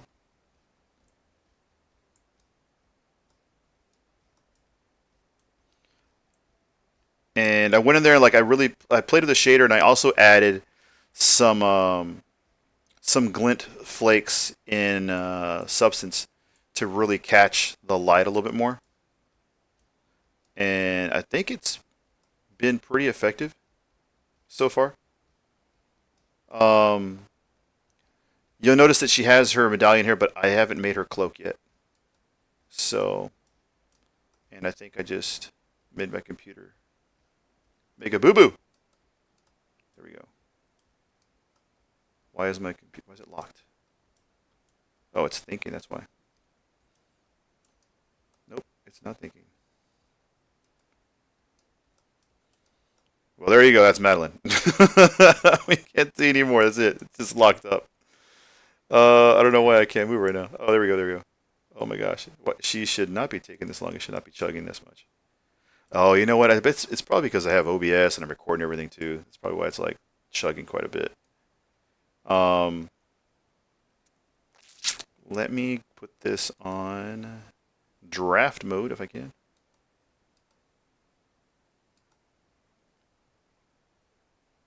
And we'll go from there. Okay, so the cloth, I ended up adding some flakes in the cloth too. And the boots completed. You'll notice that there's no stitching. I still have to do that. I'm doing that later. Once I have her in the pose that I want her in, then we're going to add stitches. And I'm going to do that in Zbrush. And there'll be geometry stitches. Um,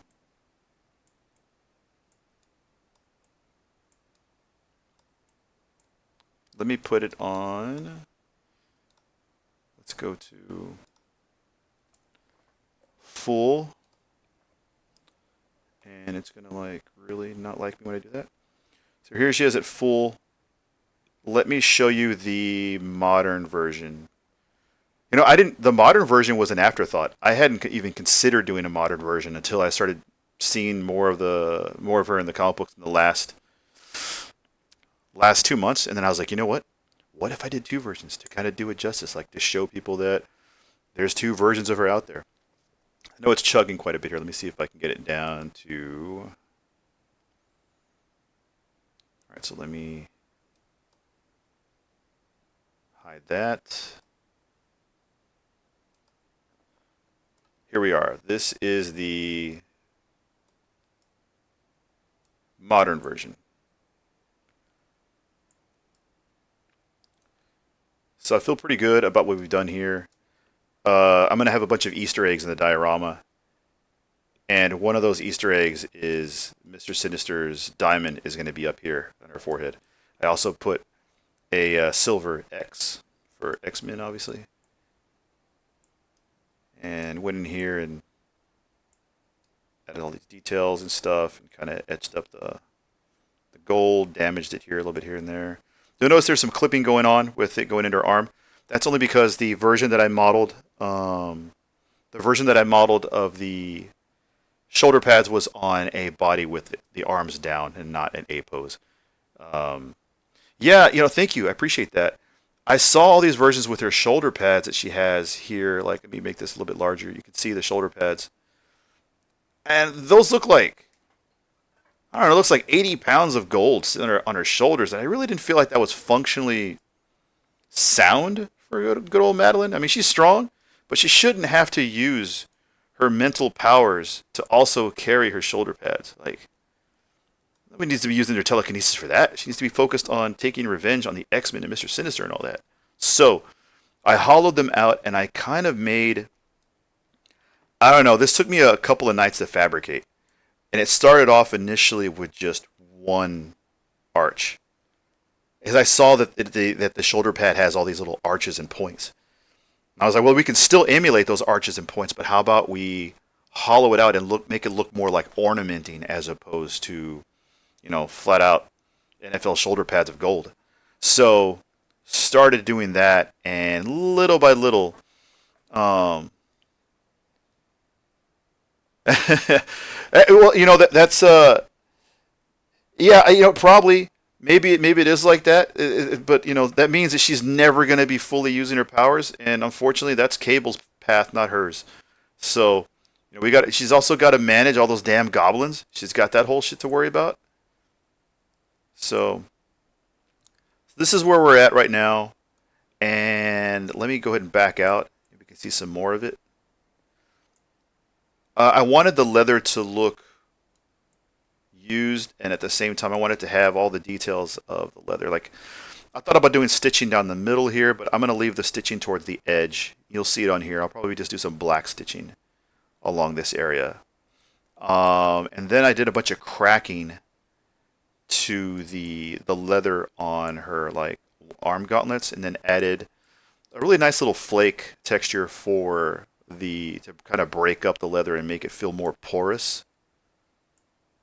Um, and then added some ornamenting around it because why not? If I'm gonna do a contemporized version of the model, it's got to be contemporized. It's got to be realistic towards real form now, like what it's going to look like now. I think, like, or what she look like represented in real life. Like, if she's going to show up in the MCU, she better look like that. And if she doesn't look like that, I'm going to check out even more than I already am. Okay, but we're not going to get into that. We're going to stay positive. We're going to stay positive for this stream. Here is the. This is the ornamenting I did on the and sculpting I did and fabrication did on the hip pad. And the hip pads, they're just like, again, they just have gold and they don't really show a lot of detail. But I'm like, if it's gonna be realistic, then let's go in there and let's do some legit ornamenting and also do some engraving and make it look like battle worn gold and add some porous edges and oxidized looking metal edges and all that stuff. So, I think it came out okay. I'm pretty happy with it because it's nothing specifically looks like any identifiable shapes. It just looks like smooth, slicked ornamenting that's been done, uh, and could potentially be evil. So the cloth I need to go in as well too. I'm adding some tethered geometry and tethered edges for where the cloth is going to be torn. So we'll be getting into that. And then I added purple on the inside of this. Let me go ahead and turn on one of the other lighting scenarios that I have. I have a few lighting scenarios that I've been using to kind of test how she's going to look. Let's turn that one off. Let's go over here and turn on this. Nope, let's turn on this one here. Open. Sky. So, here we can see a lot more of the details. I added, again, like I added some kind of like glint, kind of flakiness that's going on in the cloth. Leather came out good. It's worn, it's broken down. There are some, she's been using these boots. These boots have been made for walking, and she's been walking quite a bit in limbo. She's seen some shit. So the boots. And let's get into the arms over here a little more so you can see some more of the detailing and cracking we kind of did on there. Again, I got to add stitching and stuff on there too. But this is where we're at.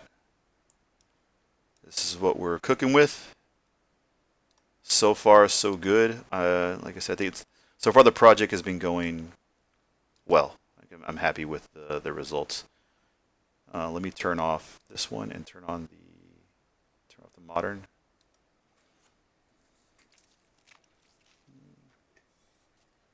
And drink some water while it does that. Turn off the modern close. Let it think for a bit.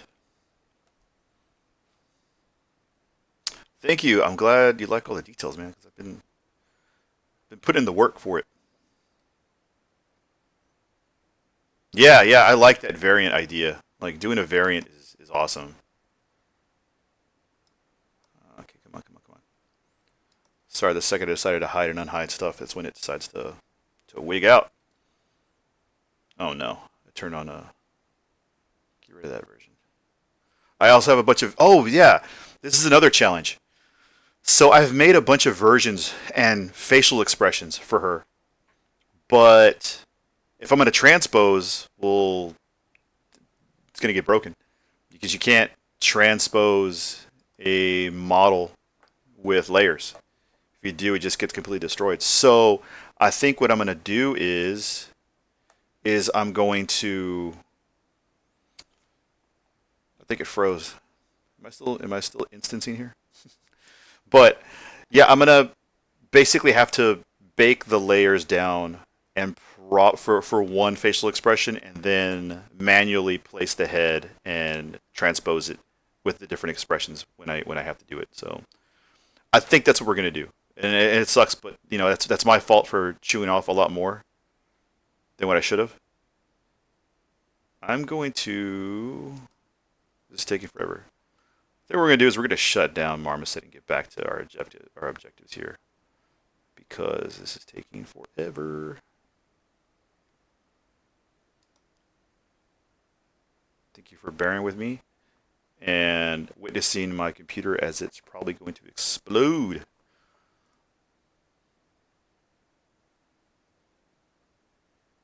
All right, let me hide. Let's see if it's thinking. Think it's doing it now. Come on, computer. Here we go.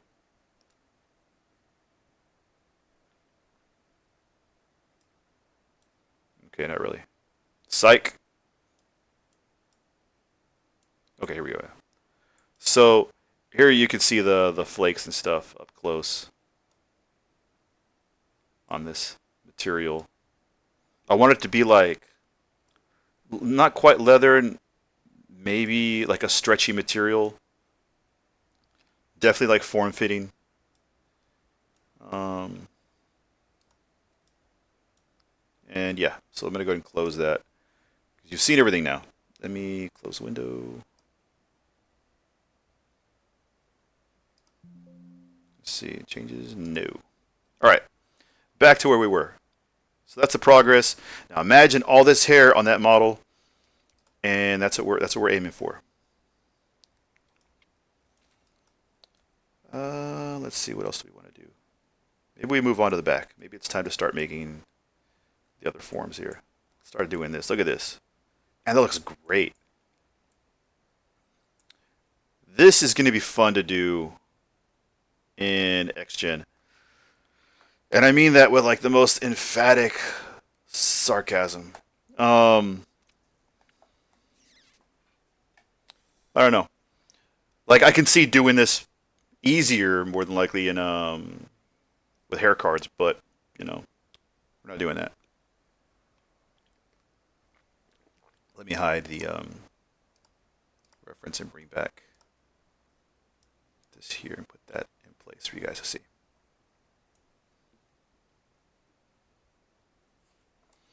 All right, so thank you for sticking with me while we went through the chug-a-palooza of my computer getting through my marmoset file.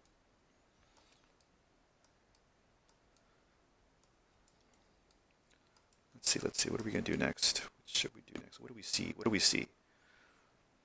Like, anytime I'm trying to figure out exactly what I'm trying to pinpoint, especially like on a hair groom, I end up kind of squinting a bit and looking at it and seeing what forms pop out the most.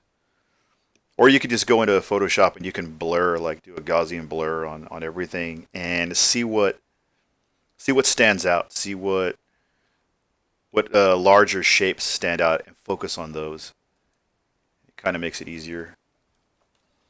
All right, let's assume that this clump of hair is closest to the skin, and it's something we're not even going to see at this level here. So I'm going to bring in these shapes. I'm holding Alt while using the Move tool and kind of just bringing it back in and closer, because our actual shapes, the things we see here in the reference, are actually going to be on the outer shell of it. We're gonna find those shapes later.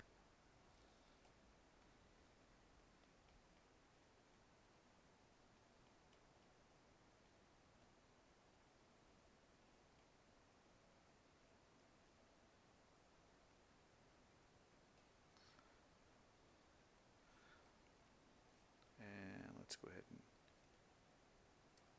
oops. I'm gonna go in here and I'm gonna hide everything. Oops. Turn that off. Hide everything, and we're gonna do the same approach we did earlier. I'm gonna hit X for great.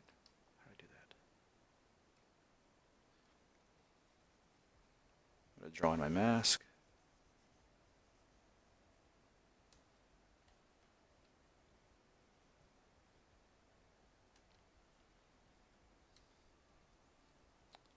Going to go back over to extract. Extract, accept, clear mask. I'm going to hit inflate. Actually, just redo this.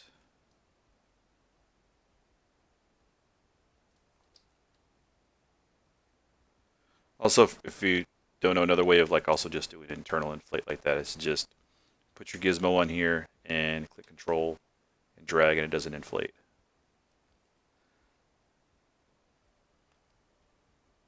Little tricks, little things here and there.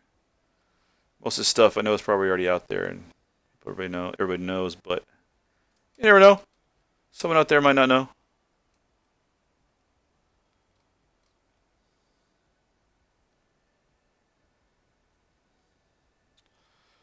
Let's see.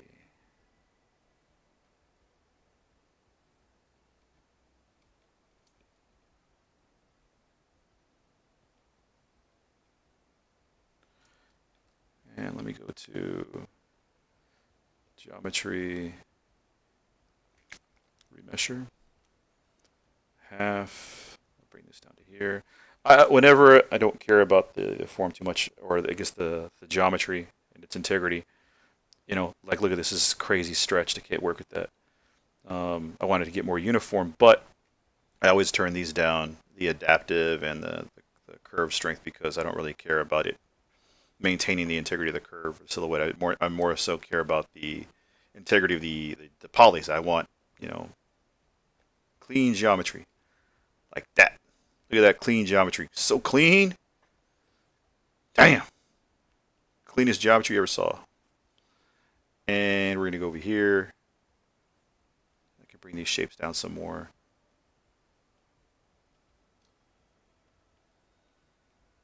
Maybe this does that.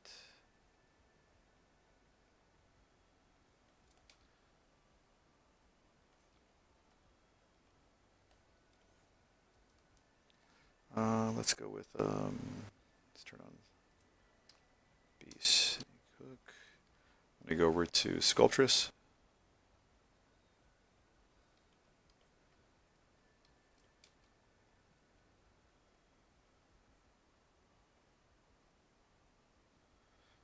And then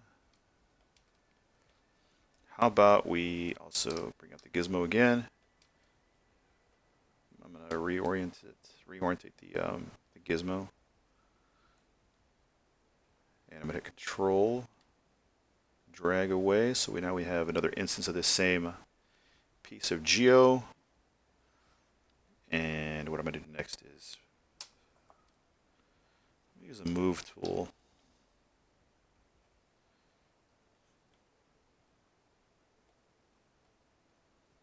Gonna try to taper off some of these pieces here.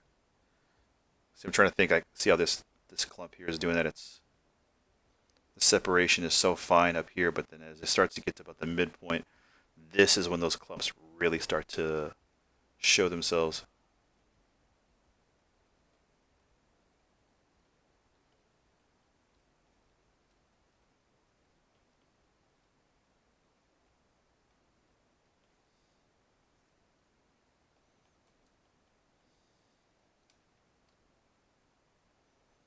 Know what I'm getting the itch to do? I'm getting the itch to go asymmetrical.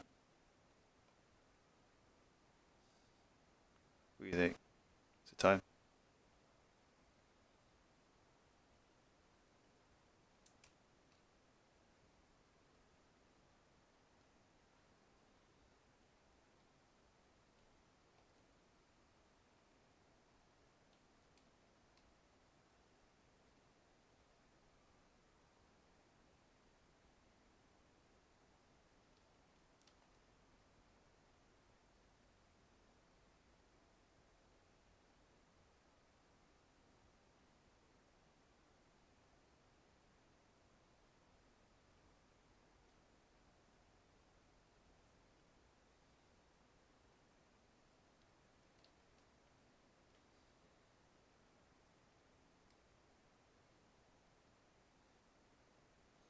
I like that a lot of these shapes here, they start off with a tapering that happens here, but then they expand and they flare out more here. So we're going to utilize that kind of shape language as well.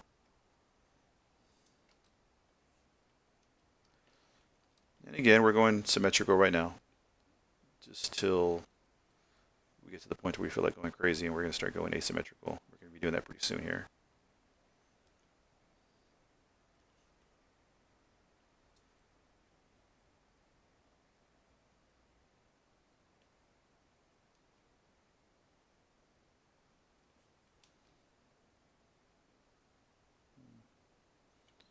Still not convinced this is the outermost layer. Probably not.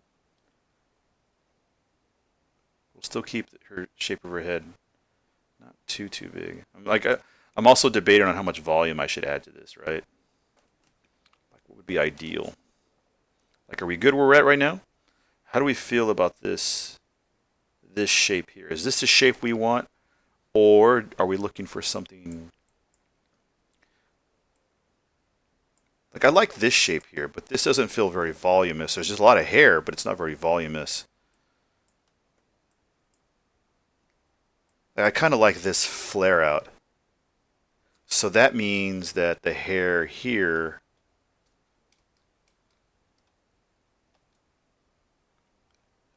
needs to be brought in a lot more like that. And then have these shapes really kind of bring it out a little bit more. I don't know. I don't know. We'll figure it out eventually. We need to figure it out right now.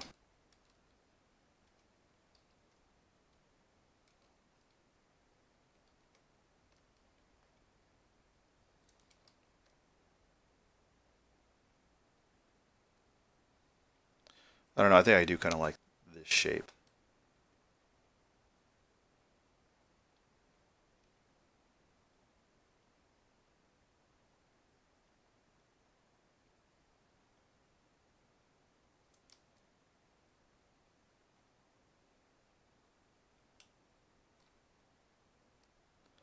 Yeah. Yeah, I think so.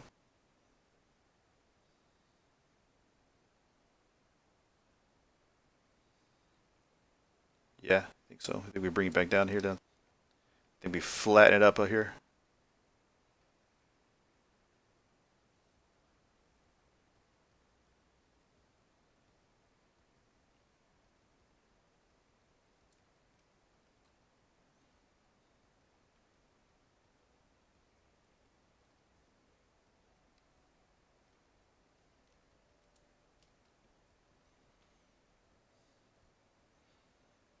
Maybe she just blow dried her hair in limbo. We don't know. Maybe she had a blowout. She's got all those locks, all that voluminous hair. We don't know her life. We kind of do, but all right. So next we're gonna do. I'm gonna refine these shapes a little bit here. I'm gonna turn off Sculptress for a second.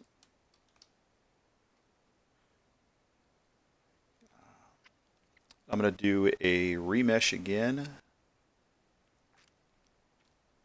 Keep the geometry the same.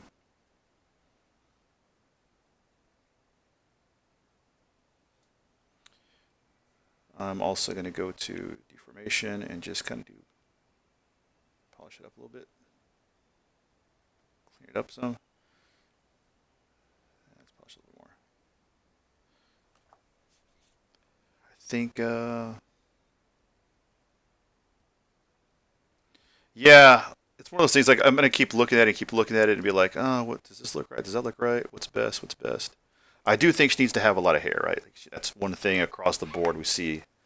Madalyne, she's like I think Jean's hair is shorter, but Madalyne's hair is definitely longer because she's different. And I am going to move the part of her hair not slit so it's not so much in the middle. Um,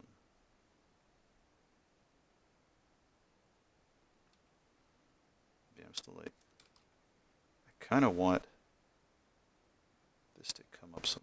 Well,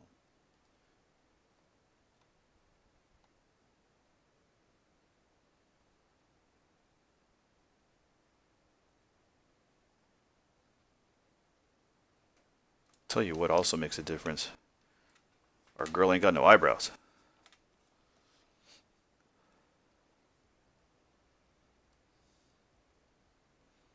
Oh yeah. Yeah, her hair is pretty awesome.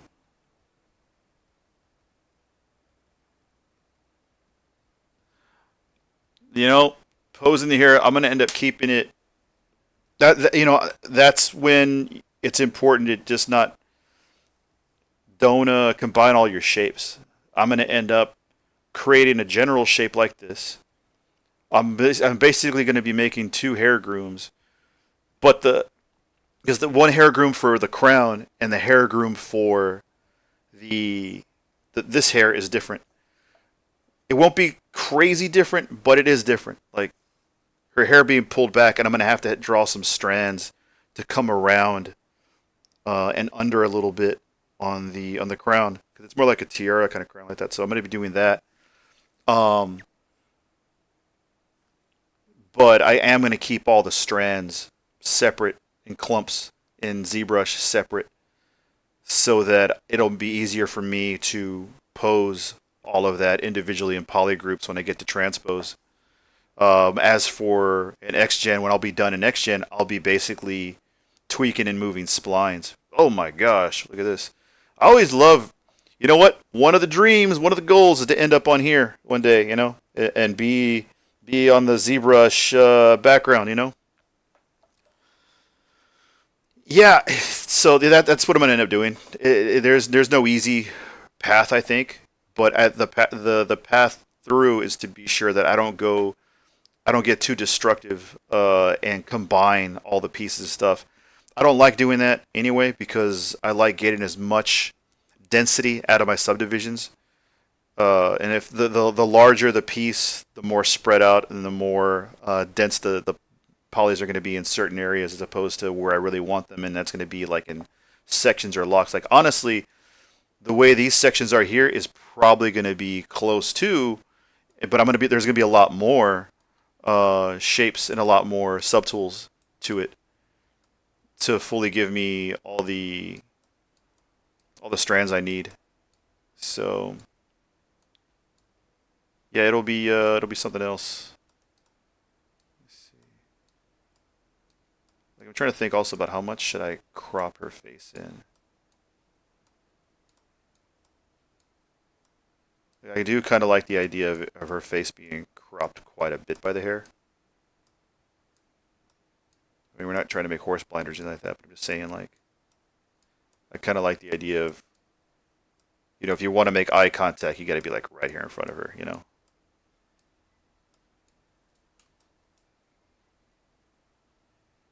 Something like that. Yeah, that's the truth. There's nothing easy about it. There's no easy button. You know what there will be. Oh, you know what? I know what it is. I know what's going to happen. I'm going to say that all right now, and then next week there's going to be an AI hair grooming tool. You want some hair? Just use a slider. Type in the parameters. What kind of hair you want?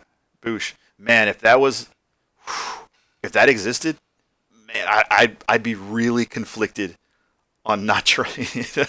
I'd have to give it a try and see what that's like. Damn AI. There's been some cool stuff. I've seen some great artists use stable diffusion very effectively for the sake of fleshing out concepts. Really cool looking concepts. Uh, this one artist and friend of mine, Eugene Forkin, I don't know if you guys are familiar with him. He's like a three god. Dude's a bit of a stud in the industry. I worked with him at the last studio I was at, and he was the principal character artist. And he uses Houdini like that already. Like you use Houdini, I'm like already that's wizardry. I don't know anything about that. I can't like that's next level stuff that I don't understand. I can't get into just yet. There's a few other applications I feel I need to master before I start jumping into learning like Houdini. But what he's able to do with it is fantastic.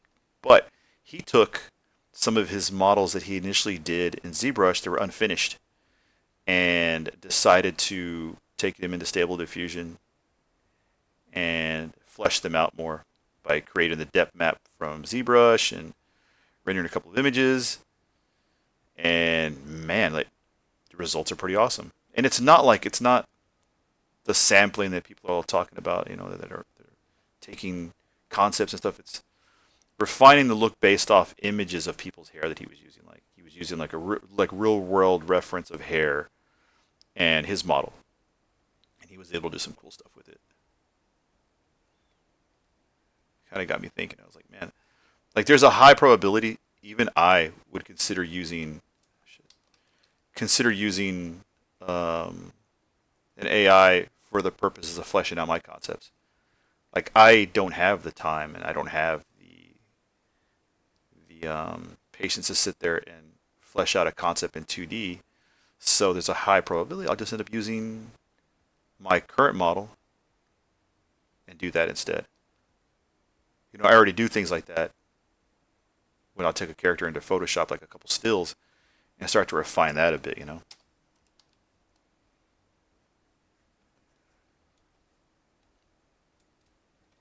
even know why I did that. We don't need to pay attention about that. But I'm going to do it anyway.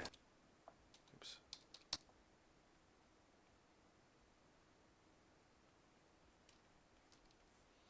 Anyway, let's go back to the hair in the back. Let's go back to this image I had up here.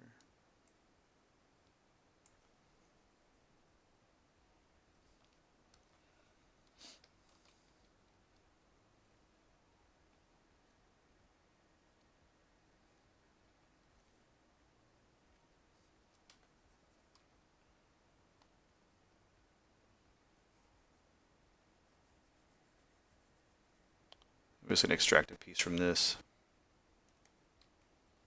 to use as my next strand.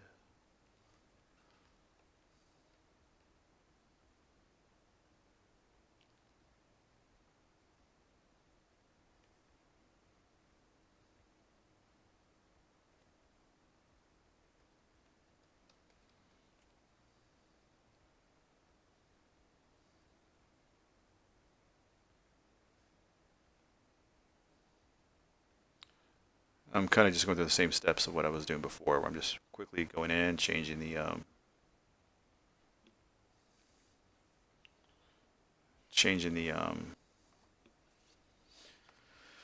insert animal mesh. Oh, yeah. I've seen some cool brushes that do have like those like anime style like pointy hair clumps, and those are kind of cool. I've seen some really good sculpts come from that. So 3D prints come from using that, but you still need to refine it more. You know what I mean? Like you do it, you put it out there. Otherwise, it just looks too repetitious. It almost looks like the same repetition you would get for scales or something like that. So I still think there's value in going in there by pen with your go in there with damn standard or crease or and just start sculpting out the pieces a little bit here and there and create some asymmetry and create some uniqueness in the flow. Let's do that, and we'll go to polish again.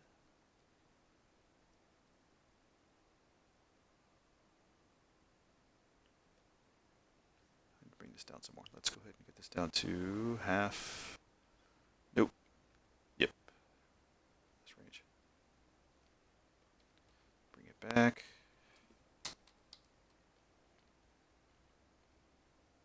How long have you been working on the Captain America?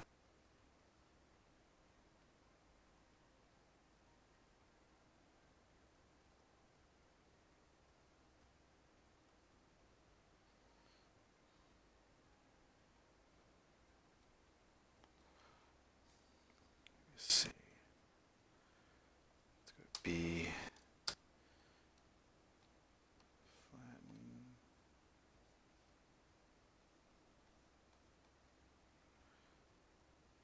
flattening this piece of geometry, and I'm going to go to my gizmo, reorientate the gizmo, Okay. That's good progress, man.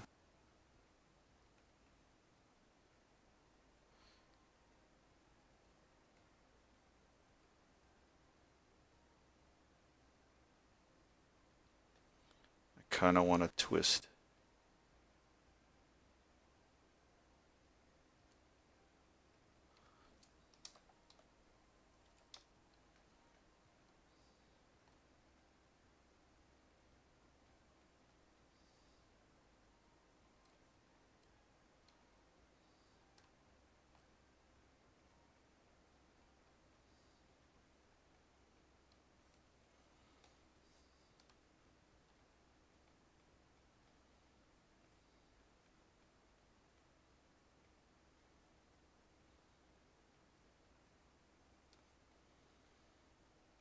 So typically the twist in the hair isn't going to happen until you get towards like the bottom. So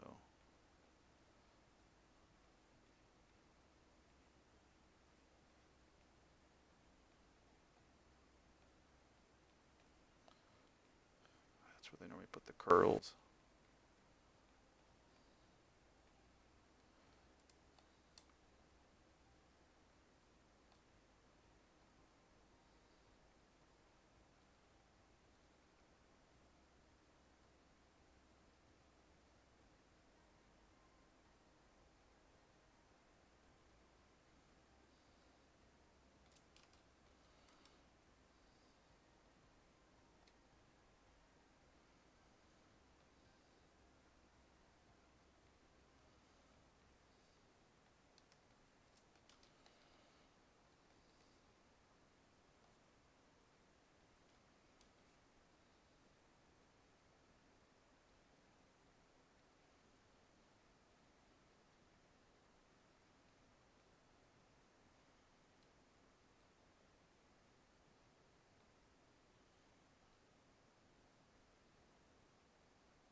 All right.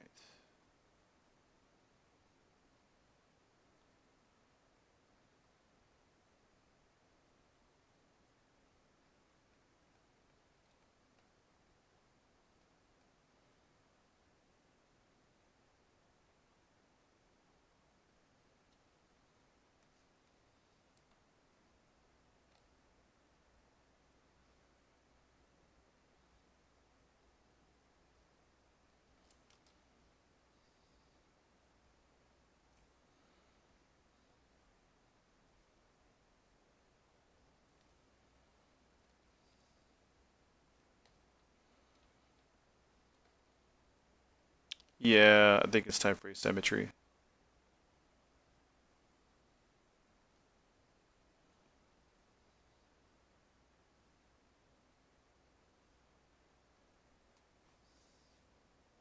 Yeah, yeah, I have. I'm just like I'm faster not using it. Like I'll go into the gizmo and start doing that kind of stuff, but I've used that. Um, what's it called? I also use the cloth modifiers too to move the hair around. Yeah, and it's funny. I remember these things. I remember using these things like after the fact, like after I'm done working on something. Like, oh yeah, I should have probably used that other tool, this tool, and that tool.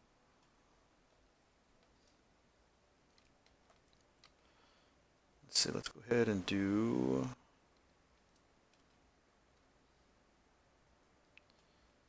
I'm gonna grab this. We're gonna go to here. I'm gonna no, not the former. We're gonna go to polygroup, auto group. I'm gonna grab this guy here. Subtool, split, split hidden. And what I'm gonna do next is branch off this guy here.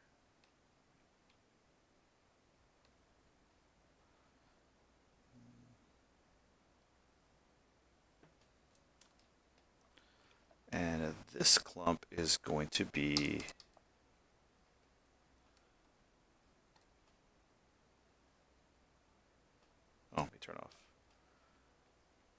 symmetry.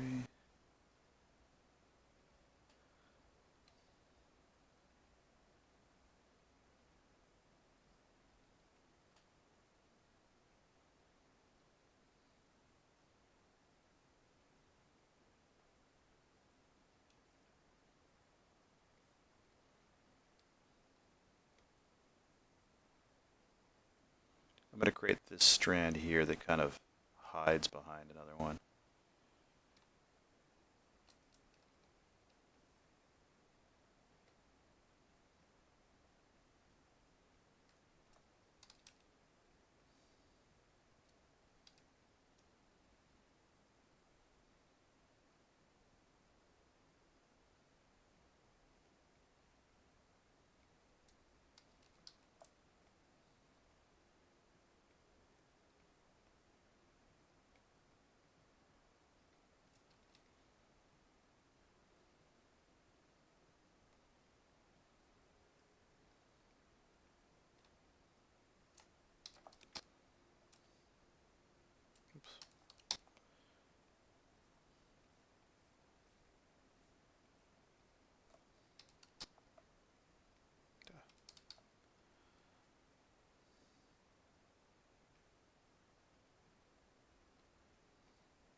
If you're just joining, this is not Medusa.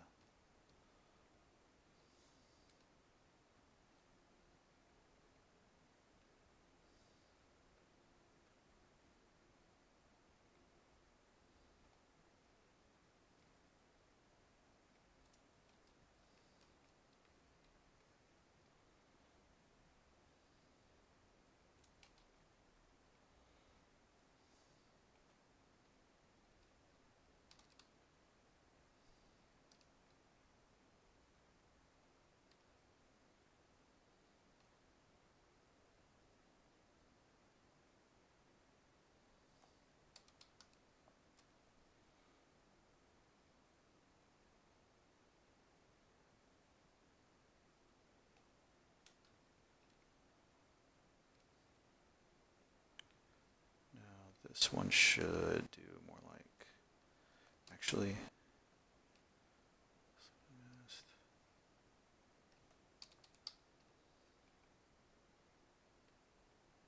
oops, nope, there we go. Oh my gosh, there we go.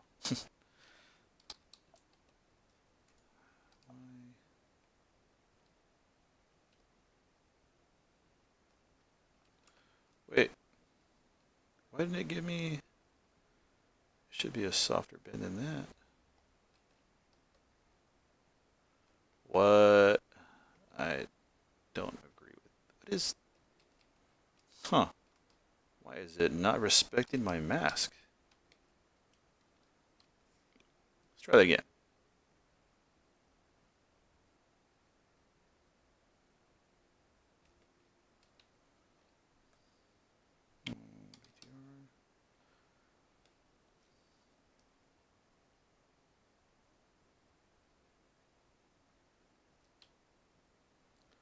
What? I don't understand why it's doing that. Like, that works fine.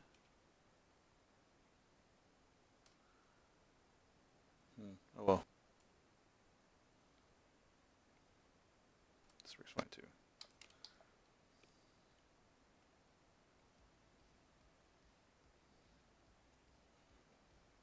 Let's go to,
All right, we'll stop right there for a second. I'm gonna check out the grams. I'm gonna see that model you sent me. See what it looks like. Let's go check out your Zelda.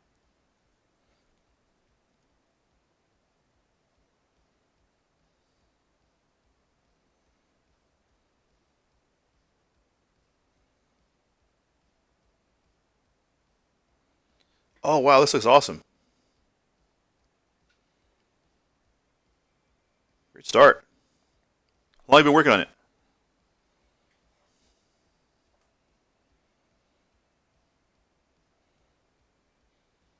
Very cool.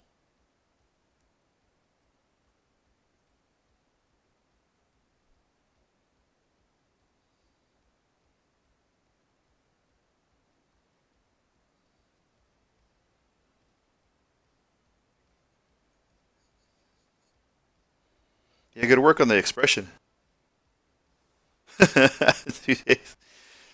Hey, you never know. I wouldn't be surprised. You'd be like, oh yeah, I just started this 2 days ago. I just finished a couple hours ago. Just did it. Yeah, it looks cool.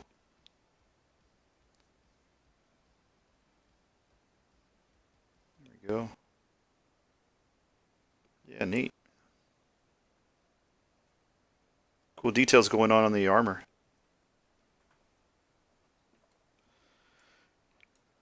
So let's see. We're at this point. Let's go ahead and start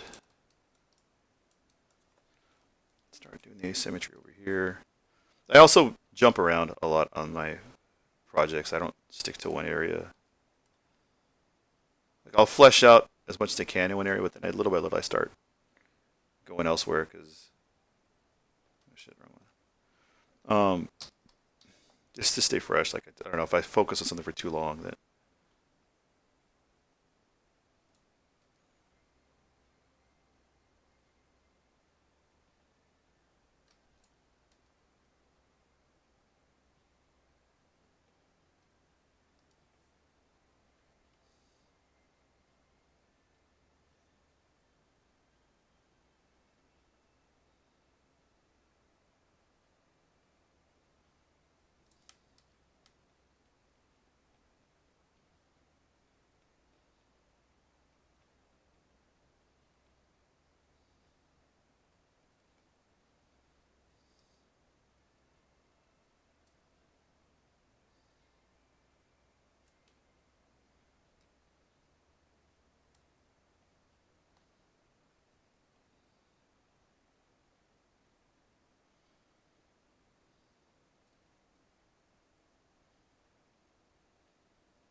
let's see. Maybe we pull this one forward a little bit more.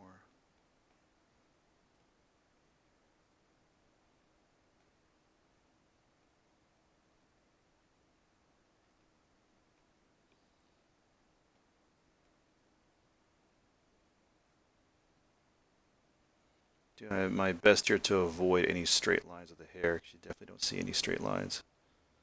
So make sure you have a lot of good misdirection.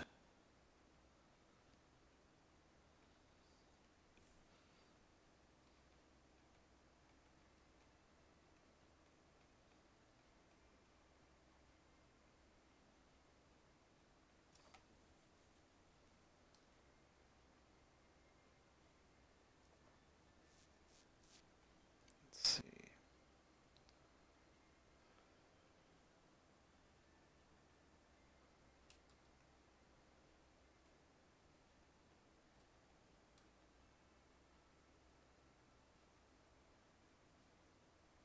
Oops.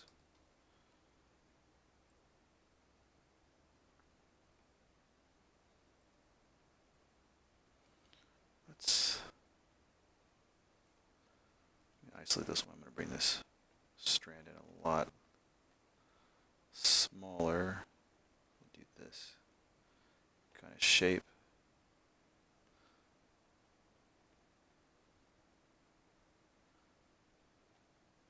So that it now makes sense. That this swooshes in behind it. This comes in front of it. And maybe let's turn off asymmetry.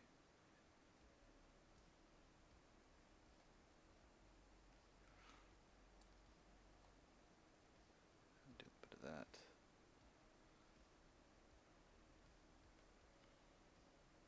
Bring this one down a lot more.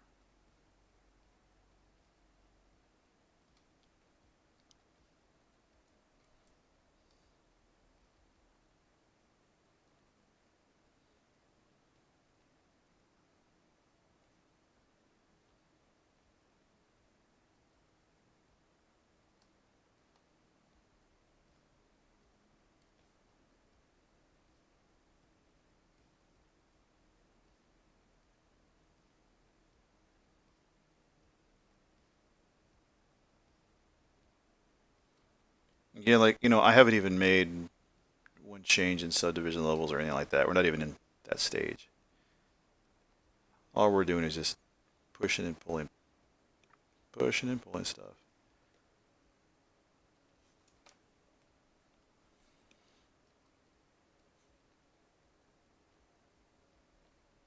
All right, so I see what I need to do here. I need to create these kind of blocks. So now let's add, I like to look at the strands that I already have here and see if there's something that works for me that I can create or make a new form from. And we're going to use this one here. So we're going to go back to our polygroups. Oops, wrong button. Polygroups, auto group, and I'm going to click on this one. Oops. Let's turn off, let's press X and turn off symmetry. I'm going to click on this one here, split hidden, and we'll go to BTR for our gizmo. I'm going to hit Y to bring back the new gizmo, and I'm going to do Control drag, give ourselves a new piece of geometry. I'm going to start to skew this thing in a way that gives me a kind of a shape that I want to work with, which is this right here, this thick lock that tapers off into a curl. And that way we have we start creating these kind of outward curls. All that makes sense. Oops, it's thinking.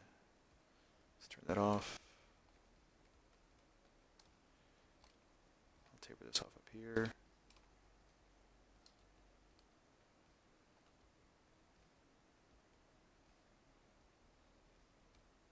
Hey, has anybody seen the new Guardians of the Galaxy movie? If so, is it any good? Should I go check it out? Like, I'm normally a big Marvel fan, but like, Phase 4 hasn't, or 5, whatever it is now, Phase 4 wasn't really all that up to snuff for me. But, everybody's different. Nah, you know what? I don't know anybody that thinks that Phase 4 was better than like Phase 3, like, right? I don't think that's a thing.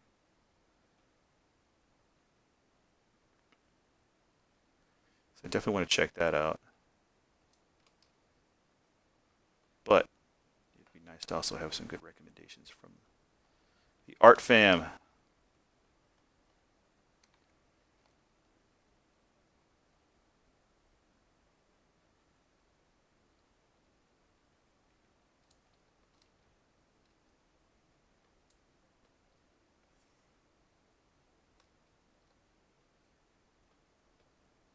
Oh man.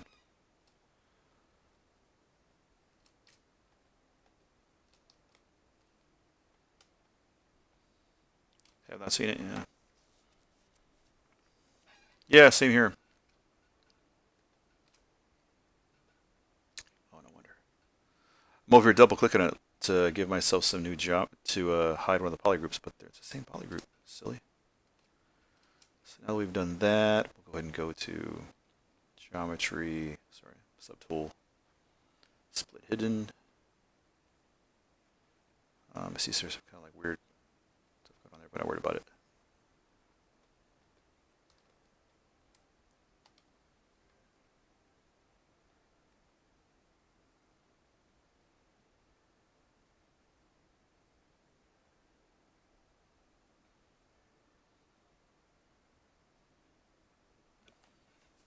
I still need to go longer because I feel like this hair specifically goes a little bit longer towards the back here. So maybe I bring it down to about right there.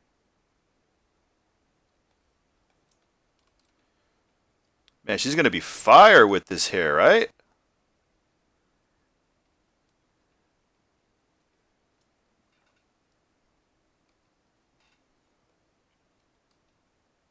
Yeah, I think this is going to come out pretty good. Um, what other movies are coming out? What else should we go see?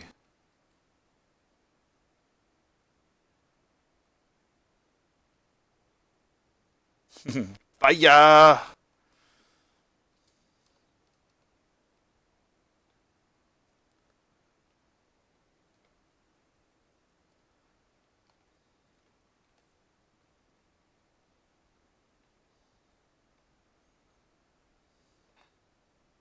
No, no, no. There's no romantic comedies. We don't do those.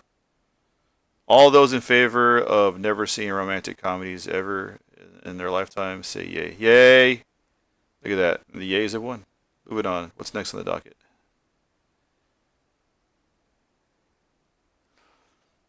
No, I have not. But again, I hear good things about that one too.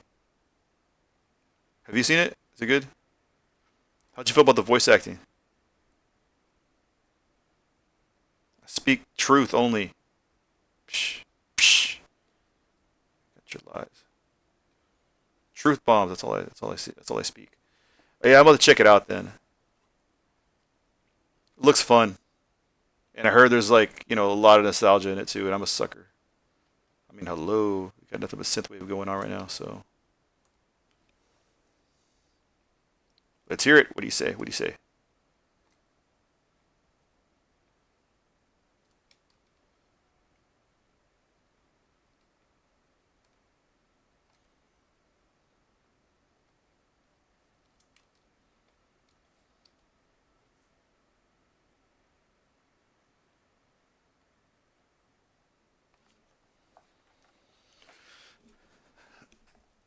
Oh no, that's funny. How's his laugh go?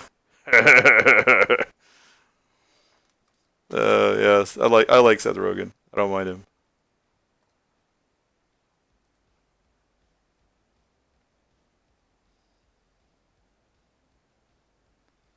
Hey, you know what? Like, does Wreck It Ralph make an appearance in there? I feel like he should, right?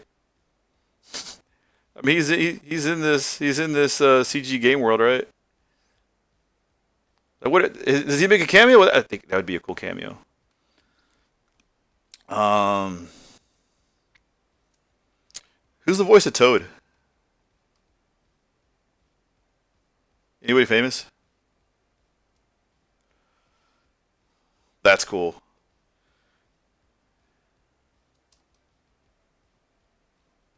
That's pretty awesome. I like to hear that. It's so cool that Nintendo finally has had some like success cinematically because with the amount of iconic characters that have come from Nintendo, there should have been there needs to be some good cinematic representation. I think of Nintendo properties. That's just my opinion. That's how I feel about that. Okay, so here's a big question. All right, everybody in here who's watching, listening, if Mario was the first property to get made into a movie, and obviously it's a success, who is going to be, or who should, or what should be the next Nintendo property to get made into the big screen or get put in the big screen? Think about it. What should be the next one? Like what title deserves like the movie approach? And not real time. I don't want. Like I'm okay with it staying CG. In fact, I think it's more fun. You can be less scrutinous about it. Yeah, you think so? Is that, I guess, is there good some good references in there to it? I thought Samus too. I thought Star Fox would be cool. But here's my pick. Zelda, yo, like what? What about Zelda? Like, can we get a Zelda movie? You working on Zelda? Like, I figured that would have been your go to right there. Zelda is like so huge, especially like right now. I know. It like Zelda, like man, Zelda's a big deal. Like if you get that wrong, oof. GG. Back to another 30 years of no Nintendo movies. Like you can't get that one wrong, right? Did you guys hear? Oh, let's see.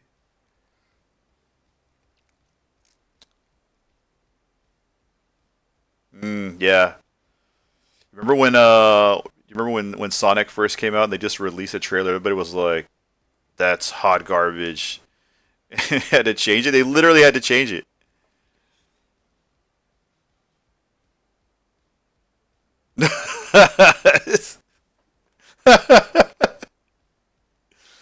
Okay, yeah. If they don't get those right, we riot. Okay, we burn it down. Burn it down. Yeah, cyberbullied. Like can't like I'd never seen a movie have to get changed because of cyberbullying. He did look weird. You know, it was his. What was it about the face? I know that we pinpointed it down. Like the CG community would like shit on it so hard and made us all like look at it and see like, oh yeah, they're right. That is the creepy. But it's his mouth. It was his mouth, right, or something that made it like too. I don't know. It's too weird. He looked too human. Yeah, that's what it was. Like they made him too human. They made him creepy. It's unfortunate. I feel bad for the artists. You know, they have to work on that kind of stuff. It's like that's the one thing that does. Like, I can't stand when people shit on like an entire studio. A game's bad, and it's like they shit on everybody that worked on it. It's like, dude, like there are so many decisions that go into the process of making a game and the whole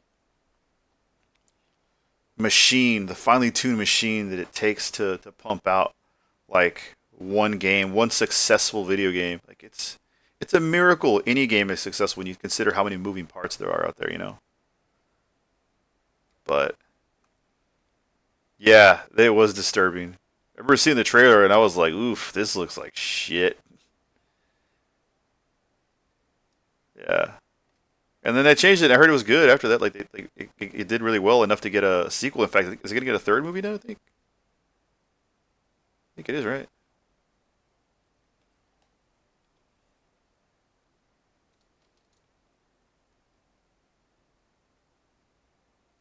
So I think I got this wrong here. Let me. Yeah, me either. Neither one of those movies.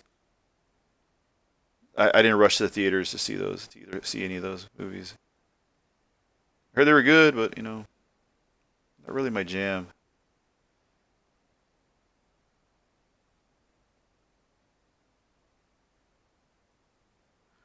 I don't go to the movies a lot, and if I do go to the movies, it's to see something I really want to see. You know.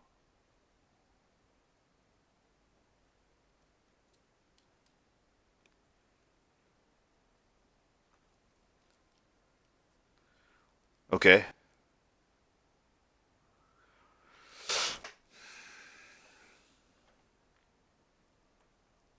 that's a good question. Um, I mean, if they did the original Zelda, I'd be happy with that. Just like the first game. I feel like we can't do Link to the Past because that feels very sequel centric. I absolutely loved Ocarina of Time because I played that. Like I was there when that game came out. I was in. Okay, you know what? I'm not gonna date myself and tell you how old I am by this next phrase, but let's put it this way: I enjoyed it greatly in my middle youth. Yeah, like I really loved Ocarina of Time. Um, Breath of the Wild, I don't know. Or maybe they just go with the hot hand and they do the new one, the new game. Which, by the way, did you guys hear how much money they made? Like how many copies they sold in 3 days? Yeah, whatever. You didn't. You do nothing. You just got me thinking. Okay, I'm not stumped. I gave you an answer. No one's stumped here. We don't get stumped. Yeah, that's cool. Yeah, I don't even have a Switch. Like I'm so behind on consoles. Like the only time I have, the only spare time I have is 3D. Like it's all 3D. It's all art. I used to play. Oof, okay, I'm put this out there now. I used to play a lot of League of Legends. It was easily by far the most toxic relationship I've ever been in, hands down. I don't think it made me toxic. No, no, no, no, no. Well, all right, maybe they said I did. Oh, dude, Arcane is hands down best animated miniseries I've ever seen. Best animated. It was so good. Like I watched it more than once. Stunning art, stunning execution, and I love that they made League of Legends accessible to those who have not played the game or anything like that. What? All right, all right, all right. Finish the stream with me. We're gonna finish the stream, and when you're done with the stream, you're gonna go to Netflix. You're gonna watch that shit, and you're not gonna go to sleep until you're done with it. That's it. Unilateral decision. It's been decided. That's what you're doing. And next stream, we're gonna talk about it. That's what's happening.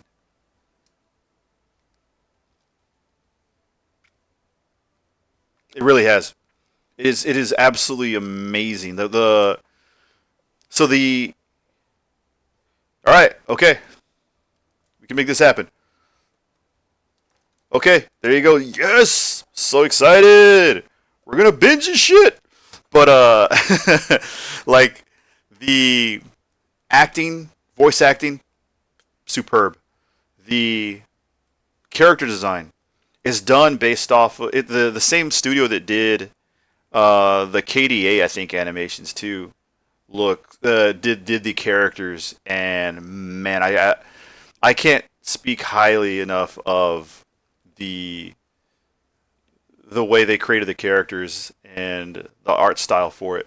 And it's fresh. It's like you can't quite pinpoint exactly other things that stand out. And you see a lot of like in games, we're seeing a lot of the Fortnite style of characters. Like at first you saw there's a lot of realistic stuff, and sure, of course you saw your stylistic work, but it feels like everything's really leaning towards that Fortnite level of aesthetic slash stylization.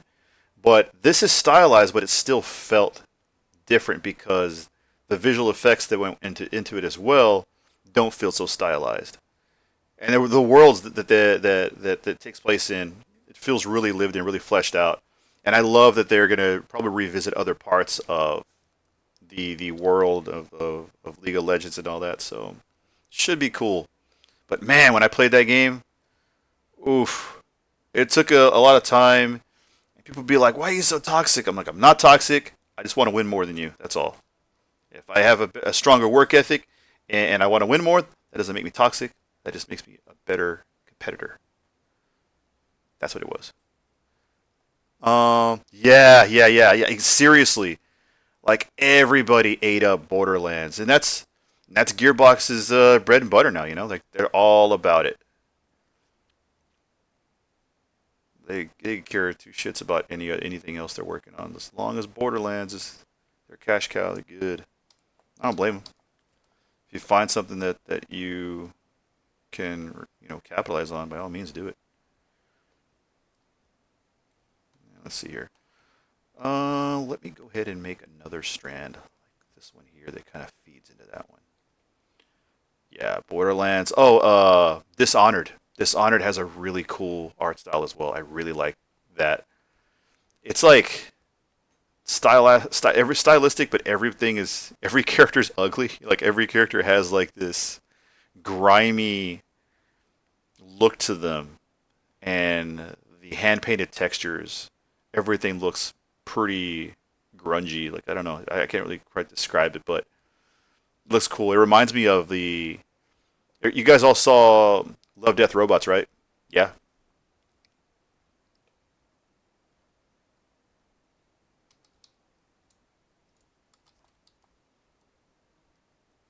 Hey, I didn't read that. I just sorry. I thought about it and said it without seeing that you'd written it. Yeah, yeah, yeah. I loved Love, Death, and Robots. I mean, so good. But the episode or the one done by David Fincher, um, what's it called? It's the something travelers, fellow travelers, or bad travelers, bad traveling. I think that one was so incredible. That might have been one of my. If it's not my absolute favorite, but it's up there. Yeah, like absolutely just loved all of that. Such beautiful imagery, great storytelling. Like that's what animation's supposed to be, you know.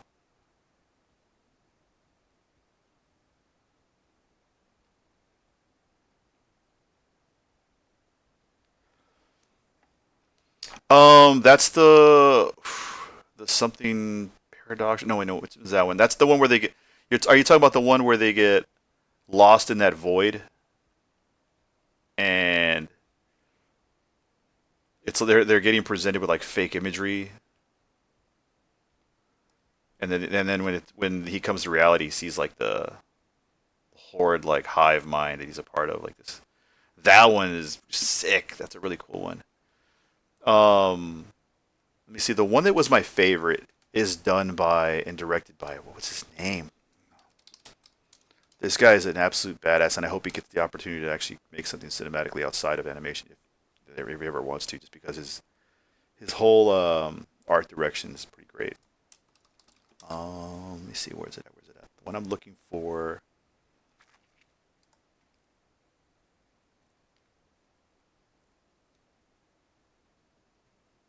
I think Swarm is pretty good. I'm trying to think. Jabaro.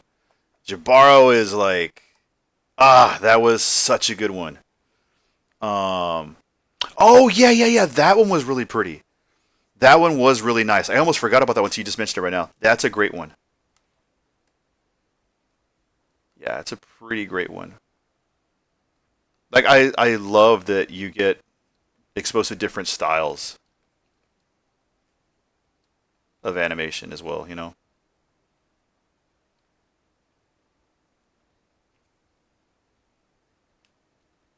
'cause there's so much great stuff out there. We don't even see enough of diversity of artistic representation, in my opinion. You typically, especially like in games, there's some great games, but a lot of the major publishers, they get really stuck in the rat race of just continually producing the same titles. I get it; they got to stick to their cash cows, but it also is kind of suffocating towards original IPs and other great ideas out there that cost money to make, but people aren't willing to take gambles or take risk. And I get it; economy is different right now, and a lot of game studios are doing layoffs and all that shit. So I get it, but still.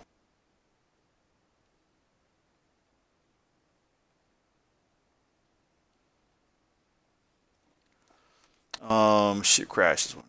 Yeah, that one was pretty amazing. I didn't see. I did. I was curious about that one, how it was gonna go, but really psychedelic. Yeah, those are always fun. The fact that fucking cats, man. It's all about it's cats. That's all I'll say. Goddamn cats. Like, I'm not a big cat guy, and after I saw that, I was like, yep, there you go. Of course, it makes sense. It's the cats. I know it's an unpopular opinion, 'cause I feel like in order to work in the gaming industry, you have to be a cat lover. So because everybody I know, everybody I work with has a cat. I'm like the only person that's have a cat.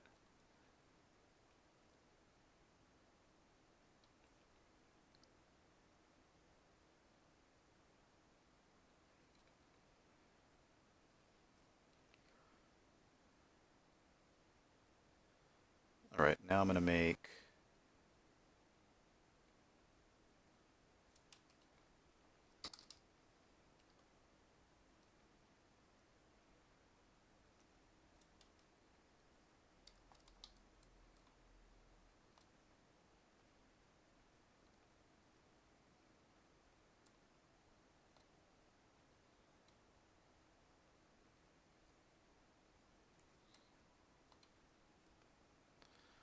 mm, Yeah, I like Jabbar a lot. If you're familiar with that guy's work, he's the same guy that did the other one. He did in the first season.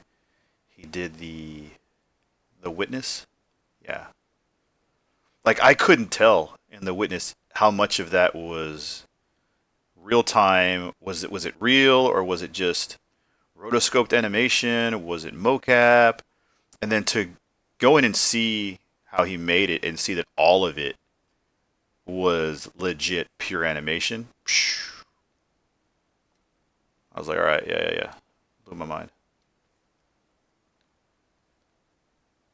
Take my money.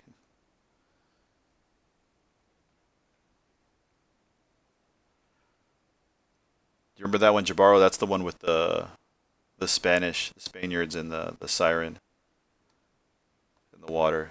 Man, that one was trippy.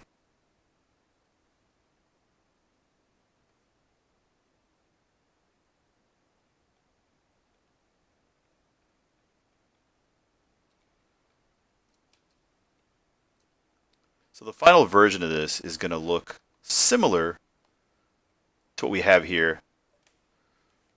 Okay, that's the one that's Bad Travelers. That one was my second favorite to Jabaro. That's the one done by, yeah, that's one done by David Fincher. If you're familiar with David Fincher, he's probably my, I don't know, probably top three favorite director. He's the same guy that did Fight Club, Seven. He's the same guy that did The Curious Case of Benjamin Button, the Social Network, Gone Girl. Like the dude is an amazing director, but he's the one he produces, him and the dude from Blur Studios produce um, Love Death Robots, and he finally got a chance. I don't know how much it cost, but he actually directed one of the episodes, and it was that one, Bad Travelers with the crab. That one was badass. I really liked that one a lot. That's one of those where I've gone back to it and watched it multiple times. See, I feel like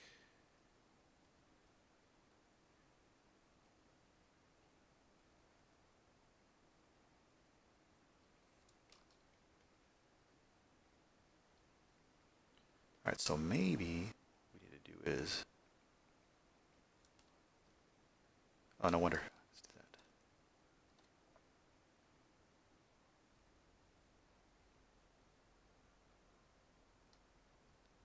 I like the idea of making this lock here separate and then continue into this one.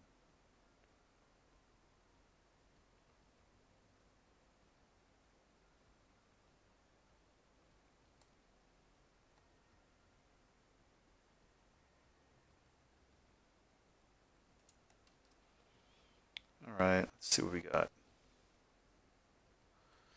So I think we need to work with the variety and length a little bit.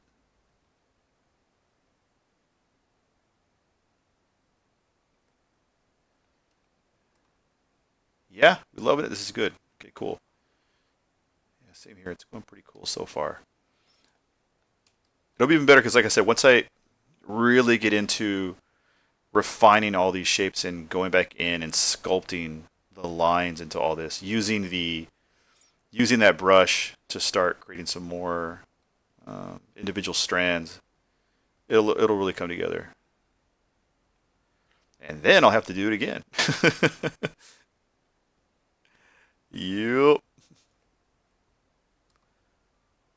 But hey, for everybody that's ever lost artwork because their files died or they lost their computer crash, all that kind of stuff. I always tell people only because I was told this by my mentor back in the day. Hey, he was so chill about it too. He had his coffee and he's like, "Oh yeah, you lost it all, huh? Whole semester? Yeah. Well, at least the second time around it'll be faster to do it, right?" I was like, "Yeah, it'll be easier. It'll be you'll be able to make it faster the second time, maybe the third time around. You never know." I was like, "God." And of course, this was all before. And again, I'm gonna date myself here by like saying when this happened, but this was before autosave, right? So if your shit just disappeared, it was gone. There was no backup. There's no backup. There's never backups. What's a backup? So super sucked. But it built character, right? It builds character.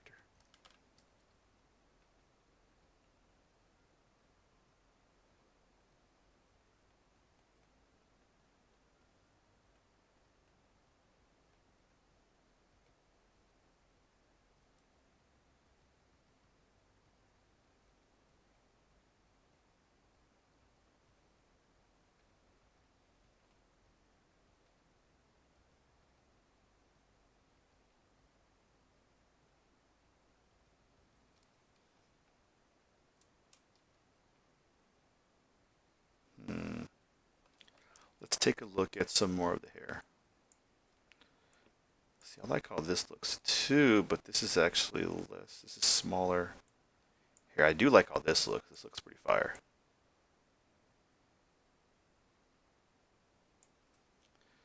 Do we like that more?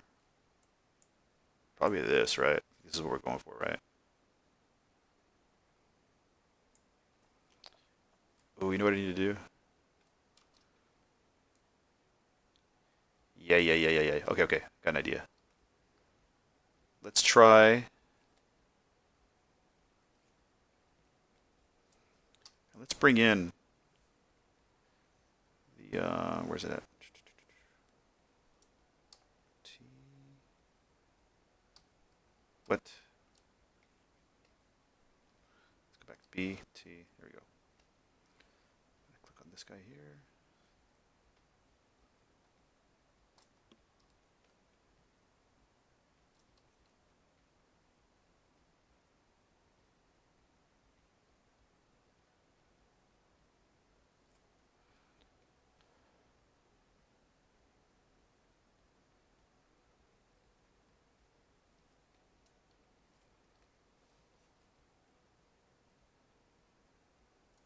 Nope. Sometimes I hate when you click off.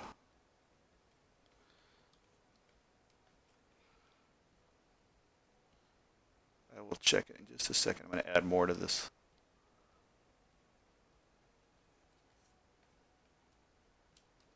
All right. And next, what I'm going to do is.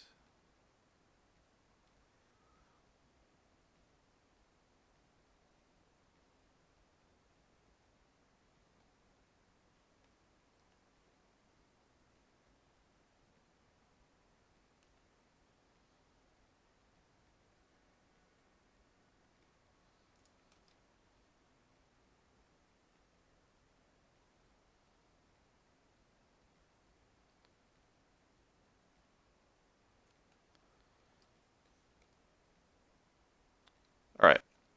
Now we'll split unmasked. I'm not going to worry about the geometry on this. It's okay that's polygonal. If I want to, I can just hit D and we'll get ourselves a nice little polished, rounded off thing here. But I prefer, let me hit Z. I prefer going into, once I have an object like this, I like getting some nice creases out of it. So I'll go to geometry, crease. Right now, it by default makes a cap polygroup, but we're going to change that right now. I'm going to go to polygroups. I'm going to bring this down to about probably 12. Let's do that. No, it's too much. There we go. Okay. So now we have polygroups based off of the normal edges. From here, I'm going to go to geometry. I'm going to hit crease polygroups. And now when I hit dynamic sub D, look at that. We get this nice little crisp anime hair looking lock. So what I'm going to do with this now is I'm going to get rid of that. I'm going to place this now where it should be, because right now it's coming out of her forehead. We can't have that. And I'm going to have this come out of like, let's put this here. What do we got? What do we got? Yeah. Creating some bad shapes. Let's bring that up there like that. I want this collapsing too much on itself. We do want it a little bit, so we might actually come in here and maybe we'll just smooth it out a bit, relax it a bit.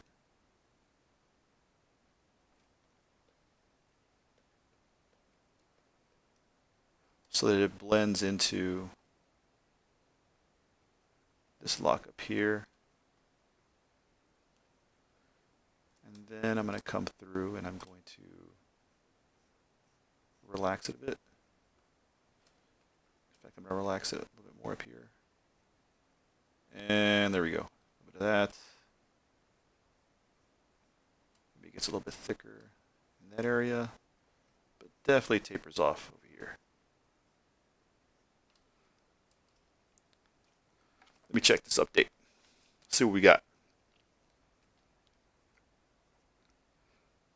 We are checking updates from our boy.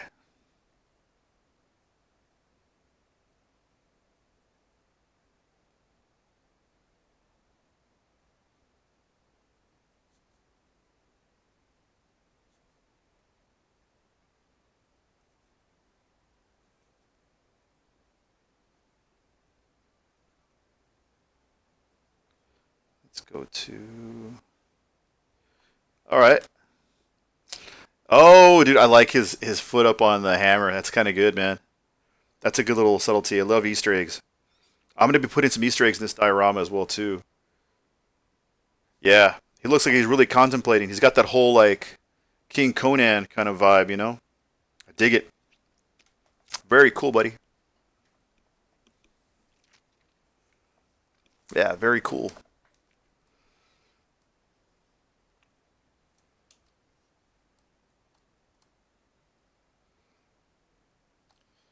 All right, so I'm going to do this here.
Do that, and let's bring in the gizmo, duplicate another, and bring this one back to the same origin point.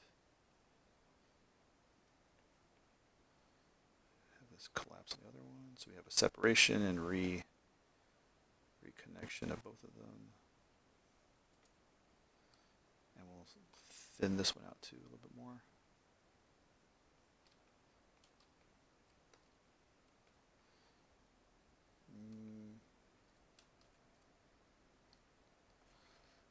Let's go to polygroups. DMT for remove topological.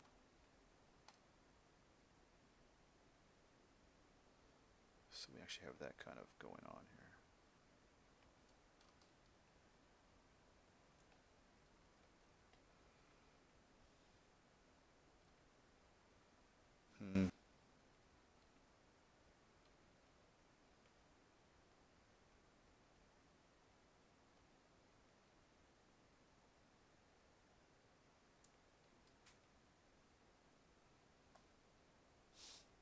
11:11.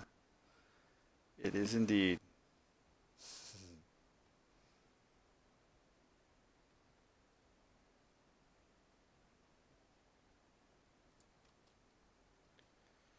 All right, let's see. I want to do. Let's curve this one in some more.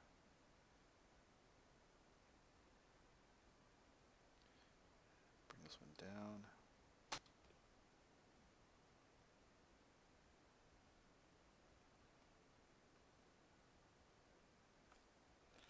Let's isolate this and refine this shape some more.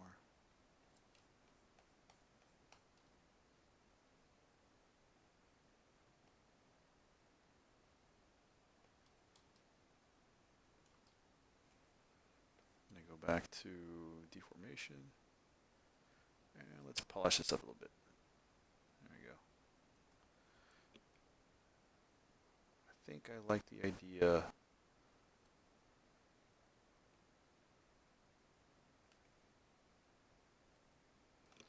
So a lot of this hair is all coming from the back. So maybe,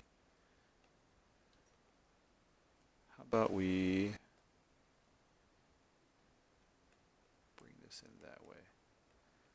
So it definitely looks like it's coming out from under her top layers.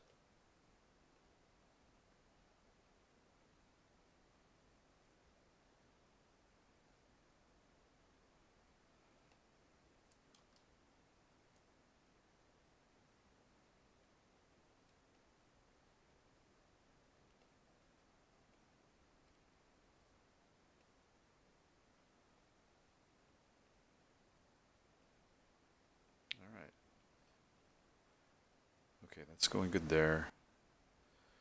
Now I can focus on bringing this clump here over the top of the hair.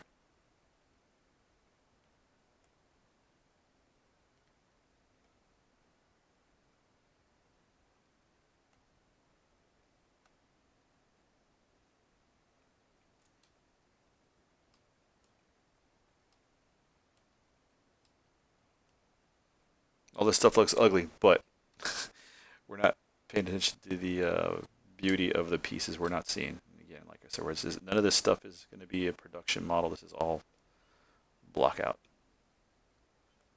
So maybe like, well, why are you spending so much time blocking this out? Because this is also going to be the roadmap for everything I do for the sculpt, the 3D printed version, as well as the guides for XGen.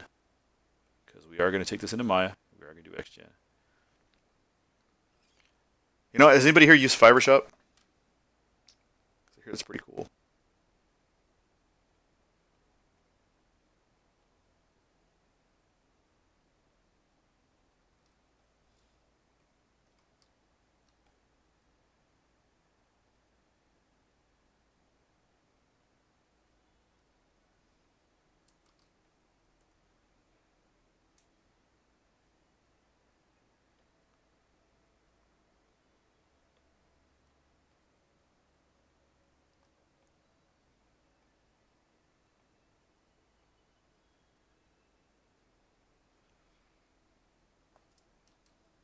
Dude, I really want to binge Arcane now. I've been thinking about it. Like everything about it is so good. Yeah. I don't know when they're supposed to be. I haven't looked it up. I don't know when the next season is. Is it this year? If it's this year, oh shit, it's on.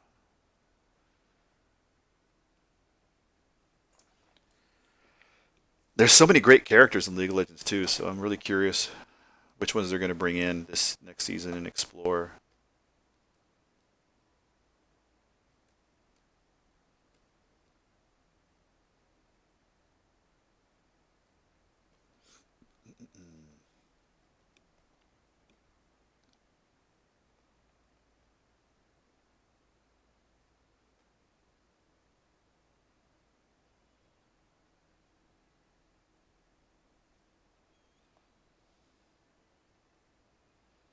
Oh, what? Oh, that sucks. Why are you using a Mac? I'm just playing. It's all good.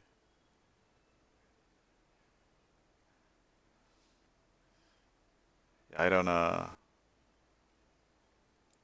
haven't used. I used to, you know what?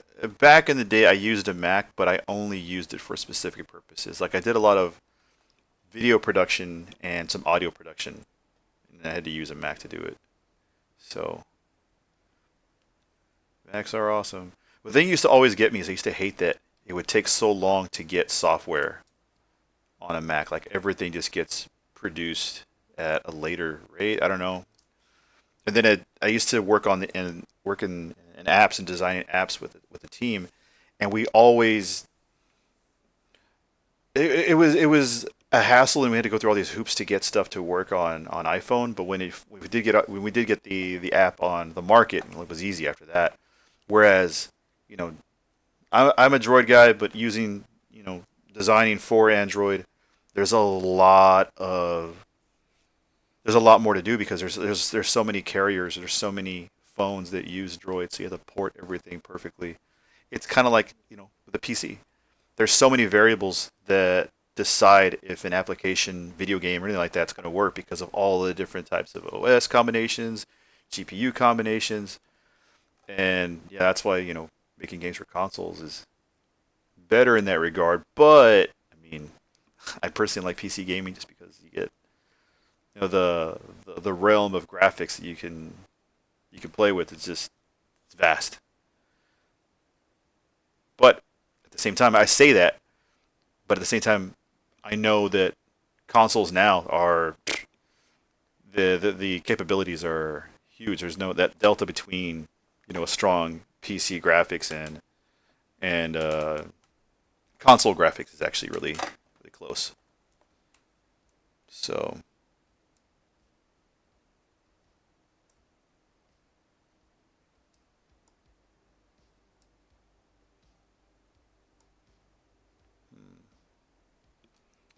I was playing music. Can you even hear the music? But you can't.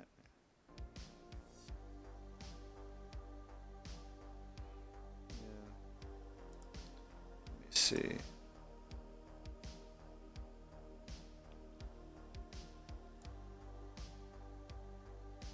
Let's do that. Okay, back.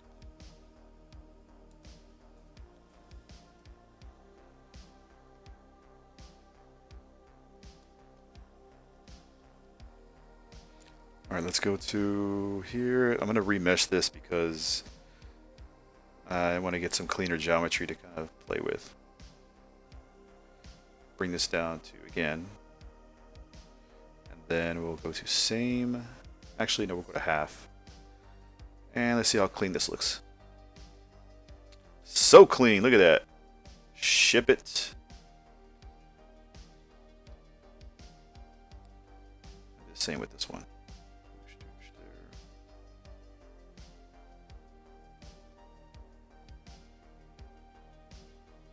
Do it. What?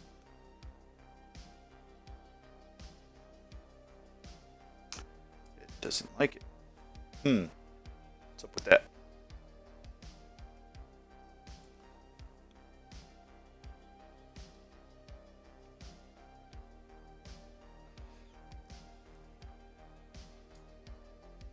Doesn't like that piece of geometry. I've had that happen before. Alright, let's see.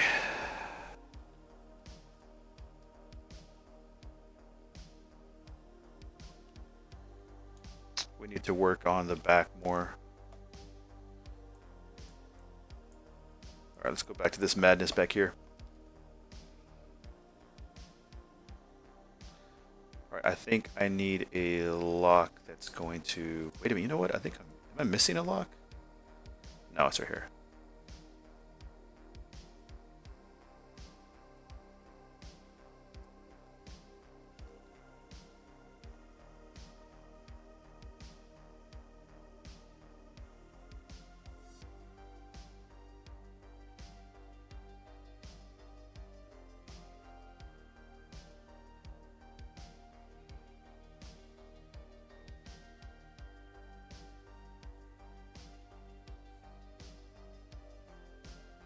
Alright, let's make... You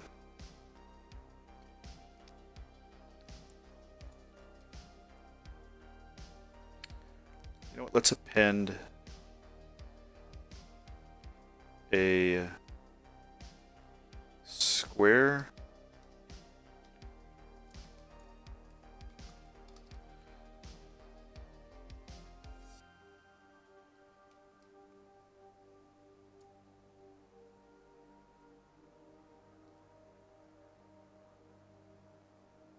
Make it pretty flat.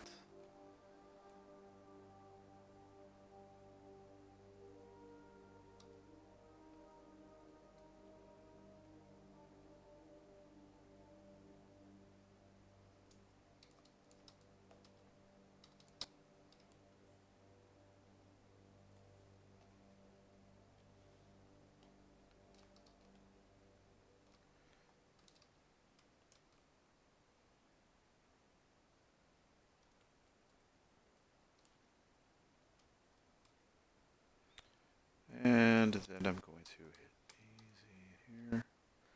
I'm going to remesh this object.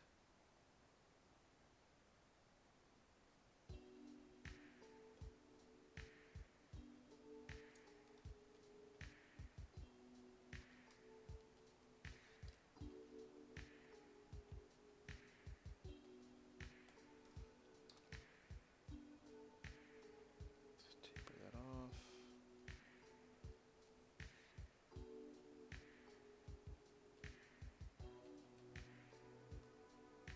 Tape off that part there too.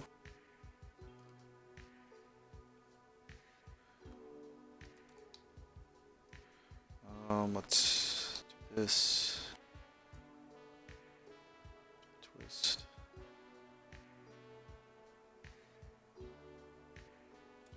Actually, I want to do it more like down here.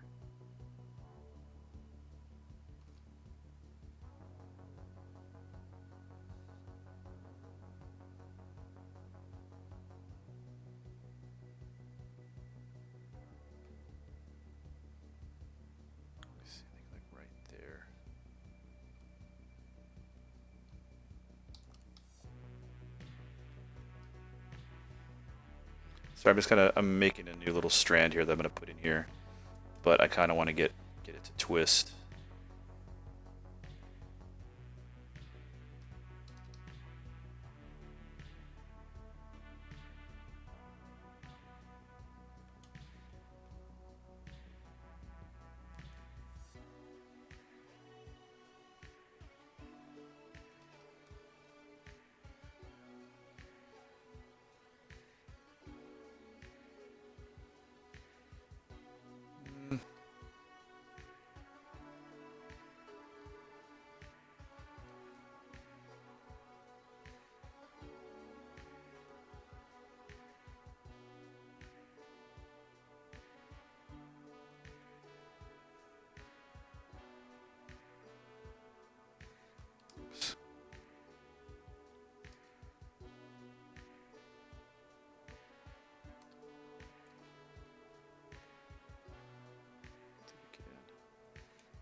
Let's go to deformation. Oops. Inflate here, and then I'm gonna hit BPI for pinch tool, and let's just pinch this off and taper it down here a little bit.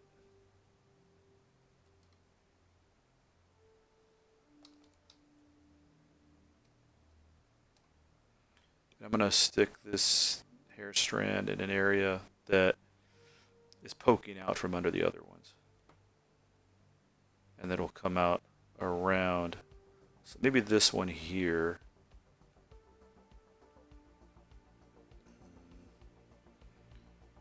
Maybe it buries in there. Let's go asymmetrical.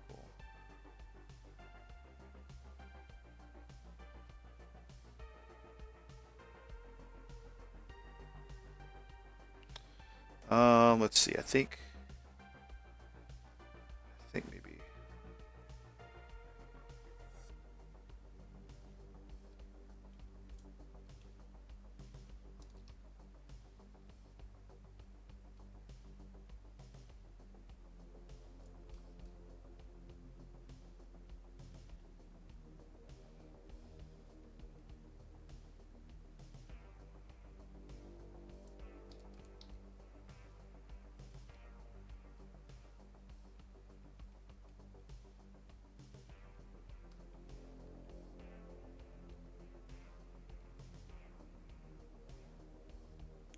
All right, I think this is working better.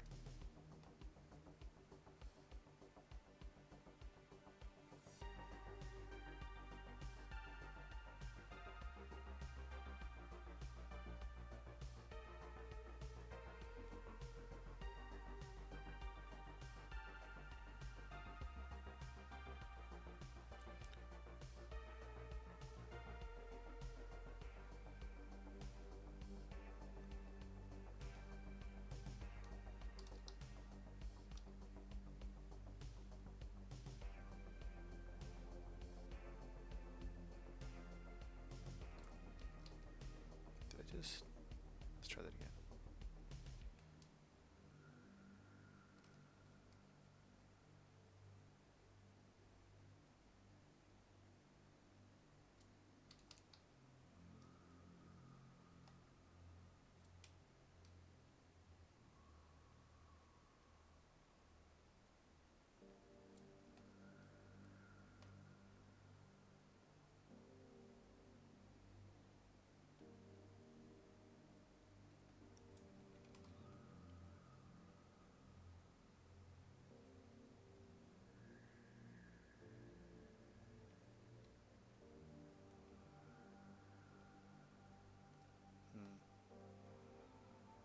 Let's bring this up here a little bit more.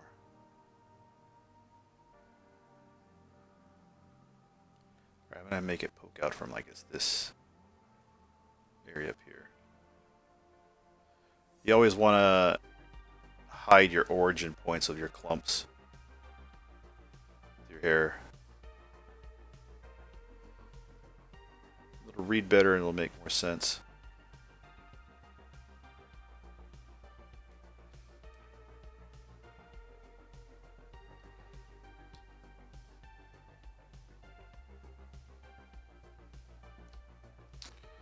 Alright, so we have some more shapes we need to define.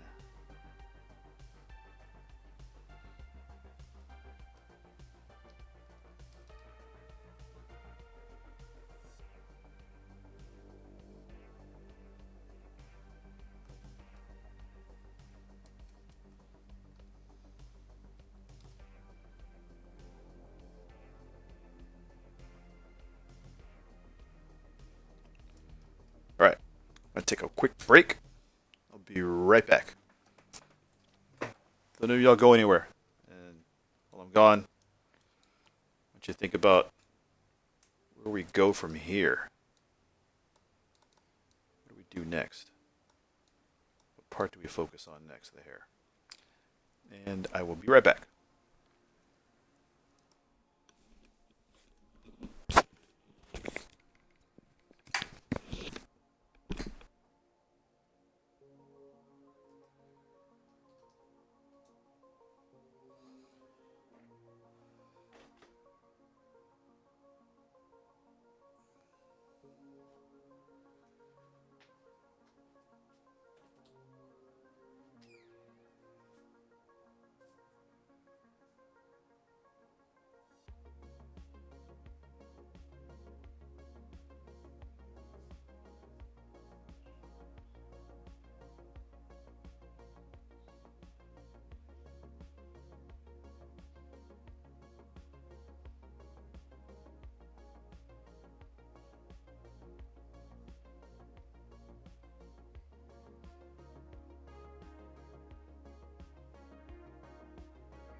And we are back. Alright, what'd I miss? What? Y'all missed me? That's crazy. That's why I came back. Came back for you guys. Because I care. Alright, so let's continue and try to finish strong on this. Thank you. Appreciate it. It's good to be back.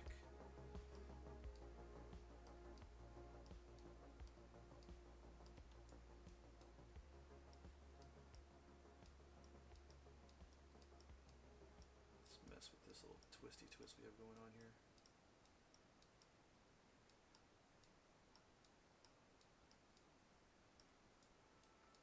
So we'll leave that like that. It looks a little gross when it's like this, but when we put some subdies on it, it's fine.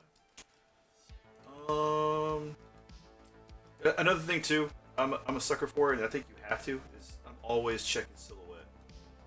I'm always stopping to take a look, like, how's it look over here? How's it look over here? How's it look over here? I think we're okay with silhouette for now.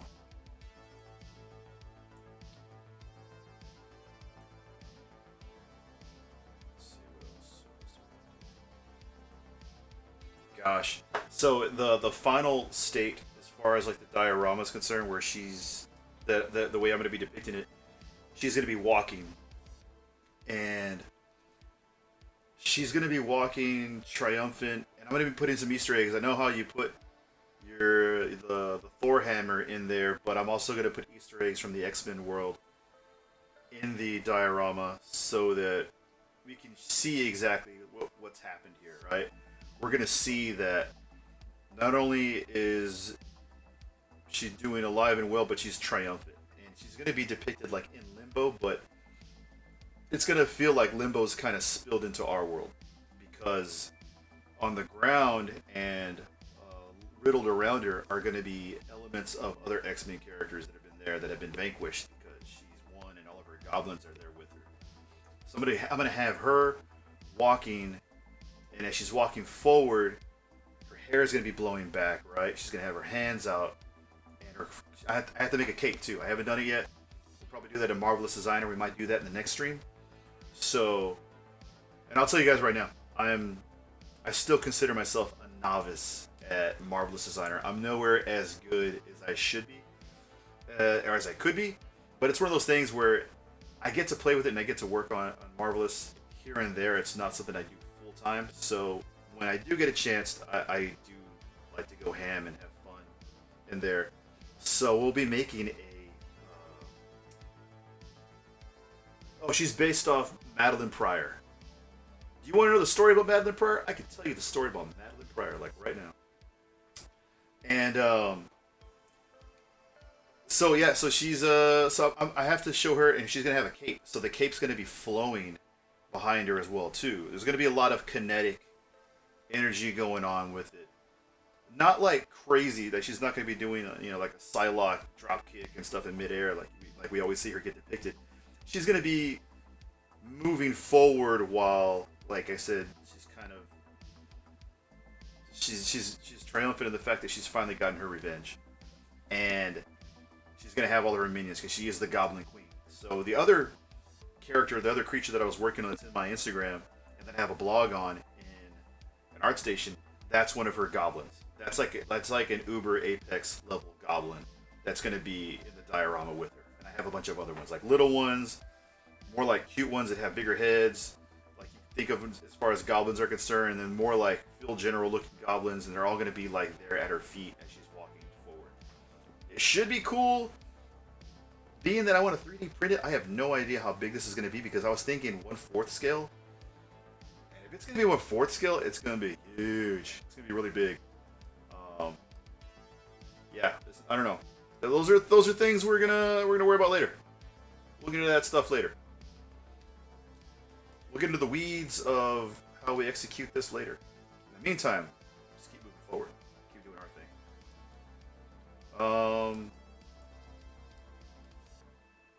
So I do like the shapes we have here. Like, if I look at it from here, the shapes look good. Okay. Let's go back to the back.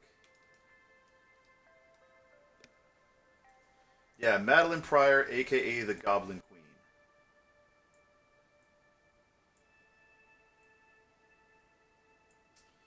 See that right there? Look at that twist. That's pretty cool. We're definitely gonna have some of that going on. Yeah, I can't wait.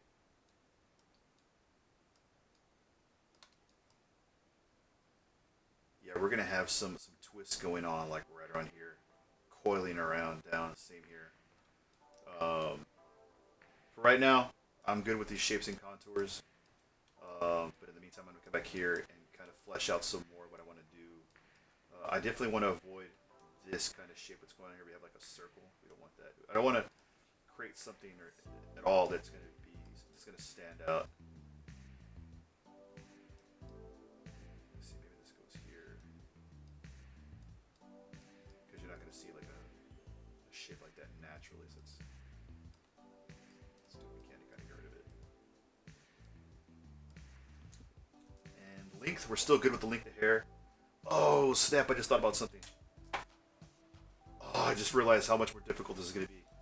Like, yeah, I have all this awesome hair wishes like this.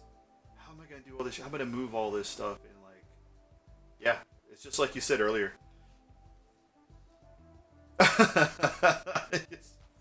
I am not giving her a tattoo. I think from any depiction, I think she's kind of a clean canvas like that. So we're gonna stay away from tattoos.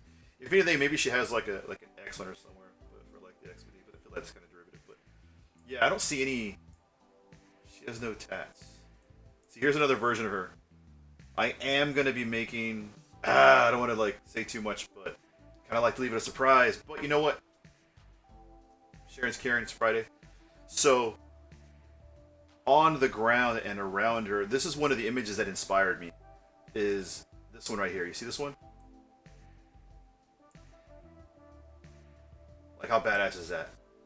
So one of the versions, the diorama is going to have Professor X's helmet, the Cerebro helmet, on the ground, as well as Magneto's helmet, and a few other items from characters that are very like centric to her story. So I'm going to have those things on the ground as like Easter eggs to show like, oh snap, dude, like she defeated them or something. You know, they're not there anymore. I thought about doing this red trim on the edge, but I don't know if I'm gonna do it on the edge as much as I might do it just on the inner part of the cape. The inner part of the cape is gonna be red, cut like how the inner part of the modern version of her is actually kind of is a purple color. So, and look, Art Germ did a version. Stanley Lau did a version of her too. This is good hair too. Look at that. So her hair is gonna be like this when she's walking. Maybe.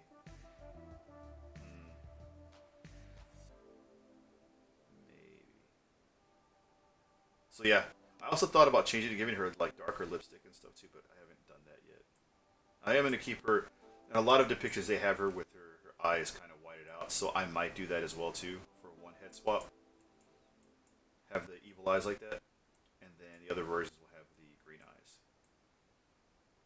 But yeah, this is kind of the one that really spoke to me. I was like, I have to do Madalyne Pryor. Because I was thinking, what's the next character I'm gonna do? Who should I do? I always want to pick characters that don't get too much love in 3D. Because otherwise, the last thing I want to do is make something that everybody's jocking, everybody's kind of working on and doing. So like, that's why you won't see me make a Deadpool. You won't see me make a. I probably won't do a Wolverine. I probably won't do. I probably won't do Batman. I know Catwoman does get a lot of love, but I don't know. I feel like if I'm gonna bring something different to it, that I'm willing to do it. Otherwise, I won't. Because I've seen some great depictions of characters where I'm like, I can't get near that. Like Magneto, I would love to do a Magneto, but at the same time, like he's been done so many times, and there's some great ones. I'm almost tempted to do one because all the time I see him now, he's depicted on a throne. Especially all the really good print houses like Sideshow, XM, and Prime One. They've all done like these really badass Magneto on throne statues. I don't want him on a throne. I don't want him sitting down looking like he's taking a dump. I want him to like look like he's in action doing stuff. So I thought about that. But there's other characters that are ahead of him before I do that. Like that one spoke to me and I really liked. David Nakayama did this. I love his work. He always does these cool color bleeds on the edges and stuff. He did a really cool one with Scarlet Witch where it's just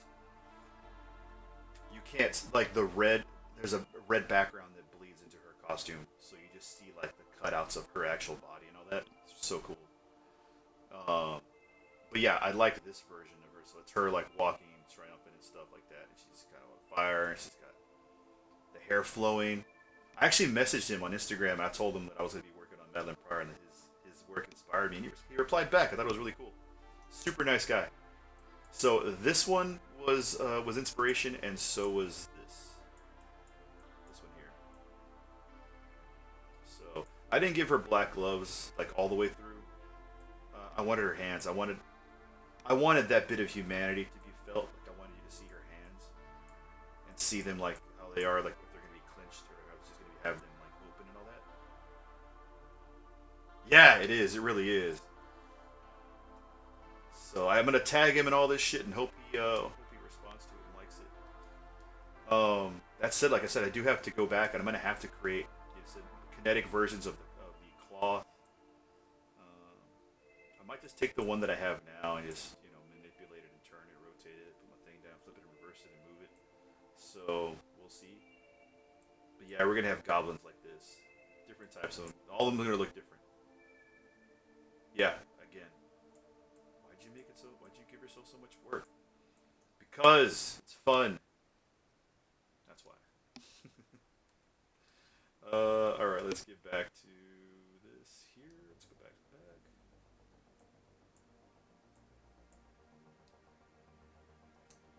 All right, what do we need to focus on? Maybe we need to bring this in a little bit.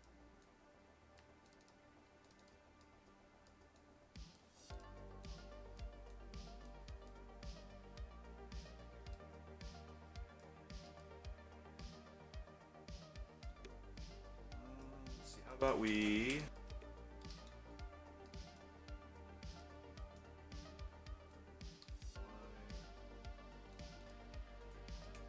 I remember when the new Gizmo came out, I was infuriated. I was like, "Why did they do this to me?" And they're like, "You can just say why," and it comes back to the other one's like, "Oh, okay." Crisis averted.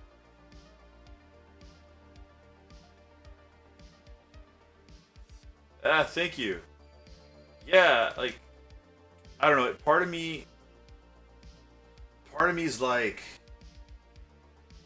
I have an inner competition with me at all times. I'm always trying to one up myself and always telling myself that whatever I do has to be better than the last thing I did. Otherwise, why am I doing it? I have to do something that's bigger and better, and a lot of times it gets a little bit ridiculous, but I enjoy it. And it kind of keeps me polished in my craft. Like it makes me good at what I do. Like if I ever get complacent or I just don't put all my effort into it, I feel like that kind of negates what we're supposed to be doing here as artists. Like everything you do in art should be passion driven. Should be driven by love. Should be driven by something you care about. Otherwise, it's not art, man. You're just going through the motions, just checking off boxes to get your work done. Ain't about that life.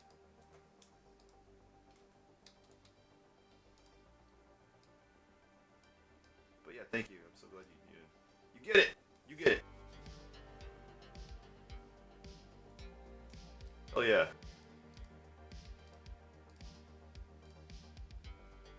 Let's see. Actually, what am I doing? I'm gonna split these two.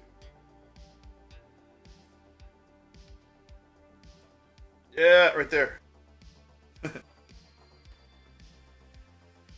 Yeah, I've been doing this for a long time. I started off like as a 2D artist, so the ability to take whatever art I did 2D and take it off the paper and make it 3D, that's like the ultimate creativity for me. Like, I dig it so much, so much 3D. What I did there, you didn't see it coming, did you? But I did it. Okay, let's that's split hidden. Go here. That. And then we're gonna hit Y. Oops. Draw our gizmo.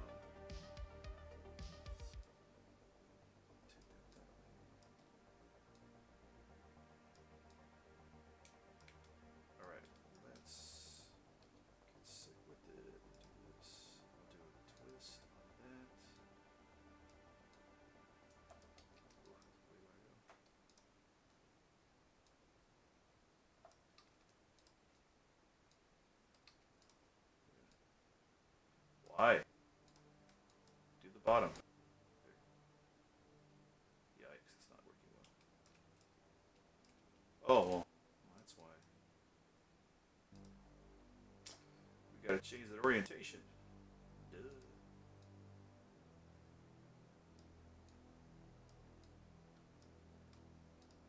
Alright, we'll do that.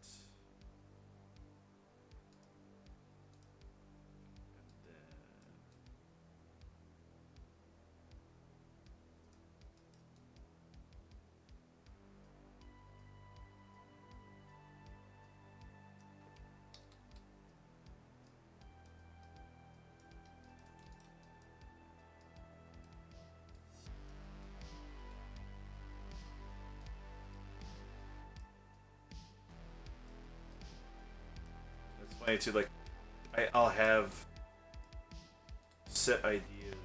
Like I don't know how often do y'all go on ArtStation and look at all sorts of cool concepts. I do it all day. Like I'm always on there. I have collections, so many collections of art, and a lot of it is concept art. Like I see these badass concepts that I want to do. Yeah, and the thing is, I'll find a concept, I pinpoint it. I'm like, that's it. That's the one we're gonna do. That's the next one we're gonna do. I'm totally hyped about it. Totally stoked about it. As soon as I finish what I'm working on now, that's the one we're gonna do. And like a few weeks later, it's on ArtStation and someone else did it. That shit pisses me off so much, and I get so mad and so jealous. I literally act out like a child. I'm like, no, that was my concept. I was supposed to do it.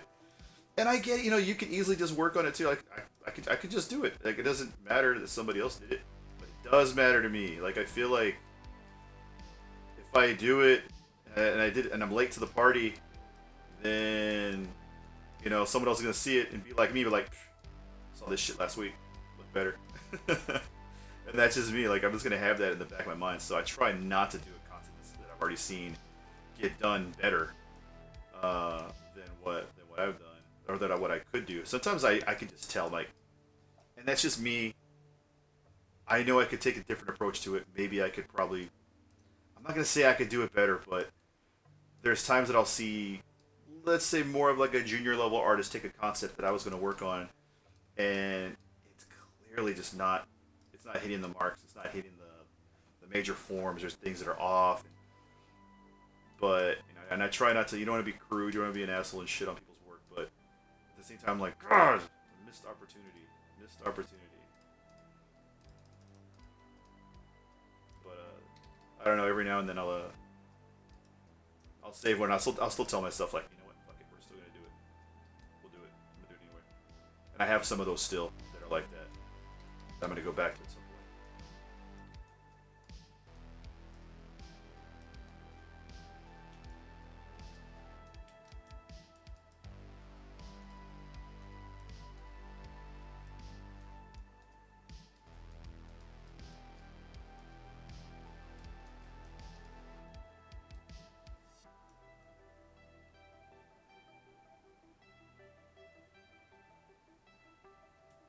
Yeah, very well put. Very, very well stated. This is 100% true. You're right. You're right.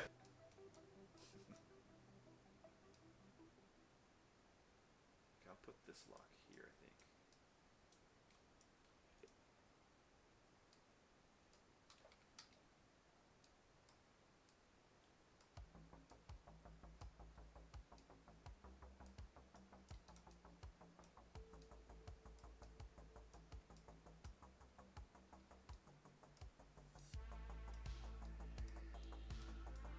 And this is where we start getting creative and start pushing and pulling locks in front of other locks to kind of make sure that things flow correctly.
think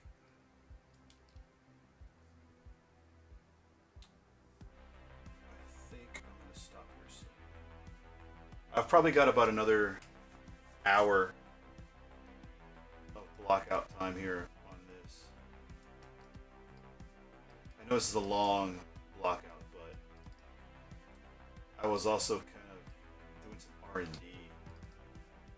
on this in the process, so trying to figure out what's going to be the best method of doing it. So it's also therapeutic for me. I get to like go through the process of doing this as well as formulate the solutions for the overall task at hand, right?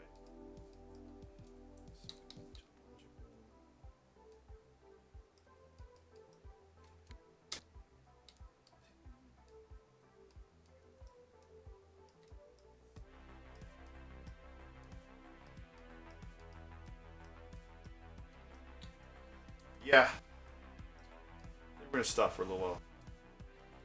Probably revisit this tomorrow. I don't know if I'll stream tomorrow, but if I do, I will definitely let you, my friends, fam, my followers, my peeps, my 3D brothers and sisters at arms here. And yeah, I'll share either on Instagram or on here of when I'm gonna go live again. If I'm past the blockout stage and I'm on the Cape, I'll still share results. And you guys saw them about 85% of the work. I think this is a good blockout for now, and I think this will give me the general roadmap of what we need to create the hair. So, if you stayed on here with me this whole time, thank you so much, and I really appreciate the support. Really appreciate hanging out with me, keeping me company. You know, this is just about like me showing you guys stuff. It's also helping me stay focused because if I know I've got you guys here with me, I know I gotta produce and I gotta represent. So, thanks again, and I hope you guys have a good rest of your evening, morning, wherever you're at geographically. And I'll catch up with you guys sooner rather than later. Stay creative and have a good rest of your night.